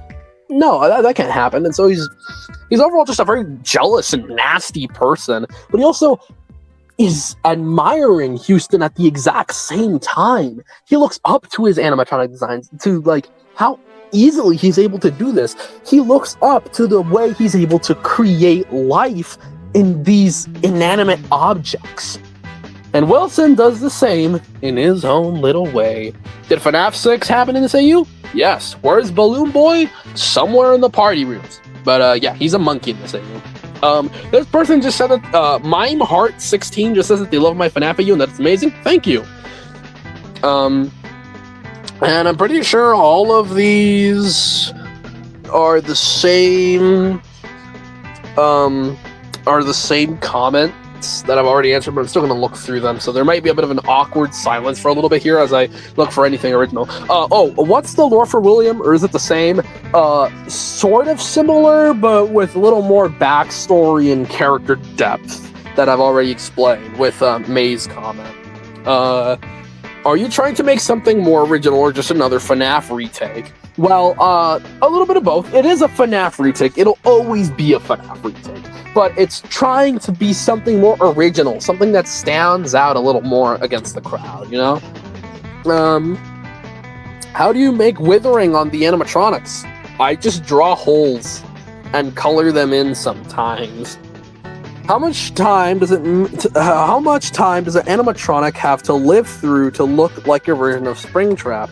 Well, the thing is, Springtrap was only there for 10 years as opposed to the original's 30. And yet, vandals, aging, the weathering of the building, all of that affects the design. So, like, it just depends what condition your animatronic is left in. Also, hi, I'm in my own FNAF AU, and the designs are semi-inspired by your designs. They're awesome, and I hope you have a nice day. Thank you, Wino Tas Idlo. Why is Golden Freddy now a girl? I like the idea of Golden Freddy being an in-universe character. Sage. We found Sage. Can you answer mine? Hey, Jay. Who do I voice again? Sage. Hi. I've locked you in this damn basement for so long. You still don't remember who you voice? You voice Circus Baby, Roxanne Wolf, you voice Vanessa, and you also voice, I think you also voice Toy Chica, but I'm not entirely sure. Yeah, you voice Toy, I think either you, no, I think you're still up for, like, voicing Toy Chica. Who else? I think Bethy. You voice Beth, obviously, because you voice Circus Baby and Beth. Yeah. I voiced Dolly. Yeah, which is Circus Baby, yeah. Oh. Yeah, I'm just going by their classic names, just because people might get confused. So I'm going to be interchanging names a lot. I think that's it. I'm pretty sure that's it. I think Why is that's Freddy wearing a Chuck E. Cheese derby in the thumbnail? Because he can.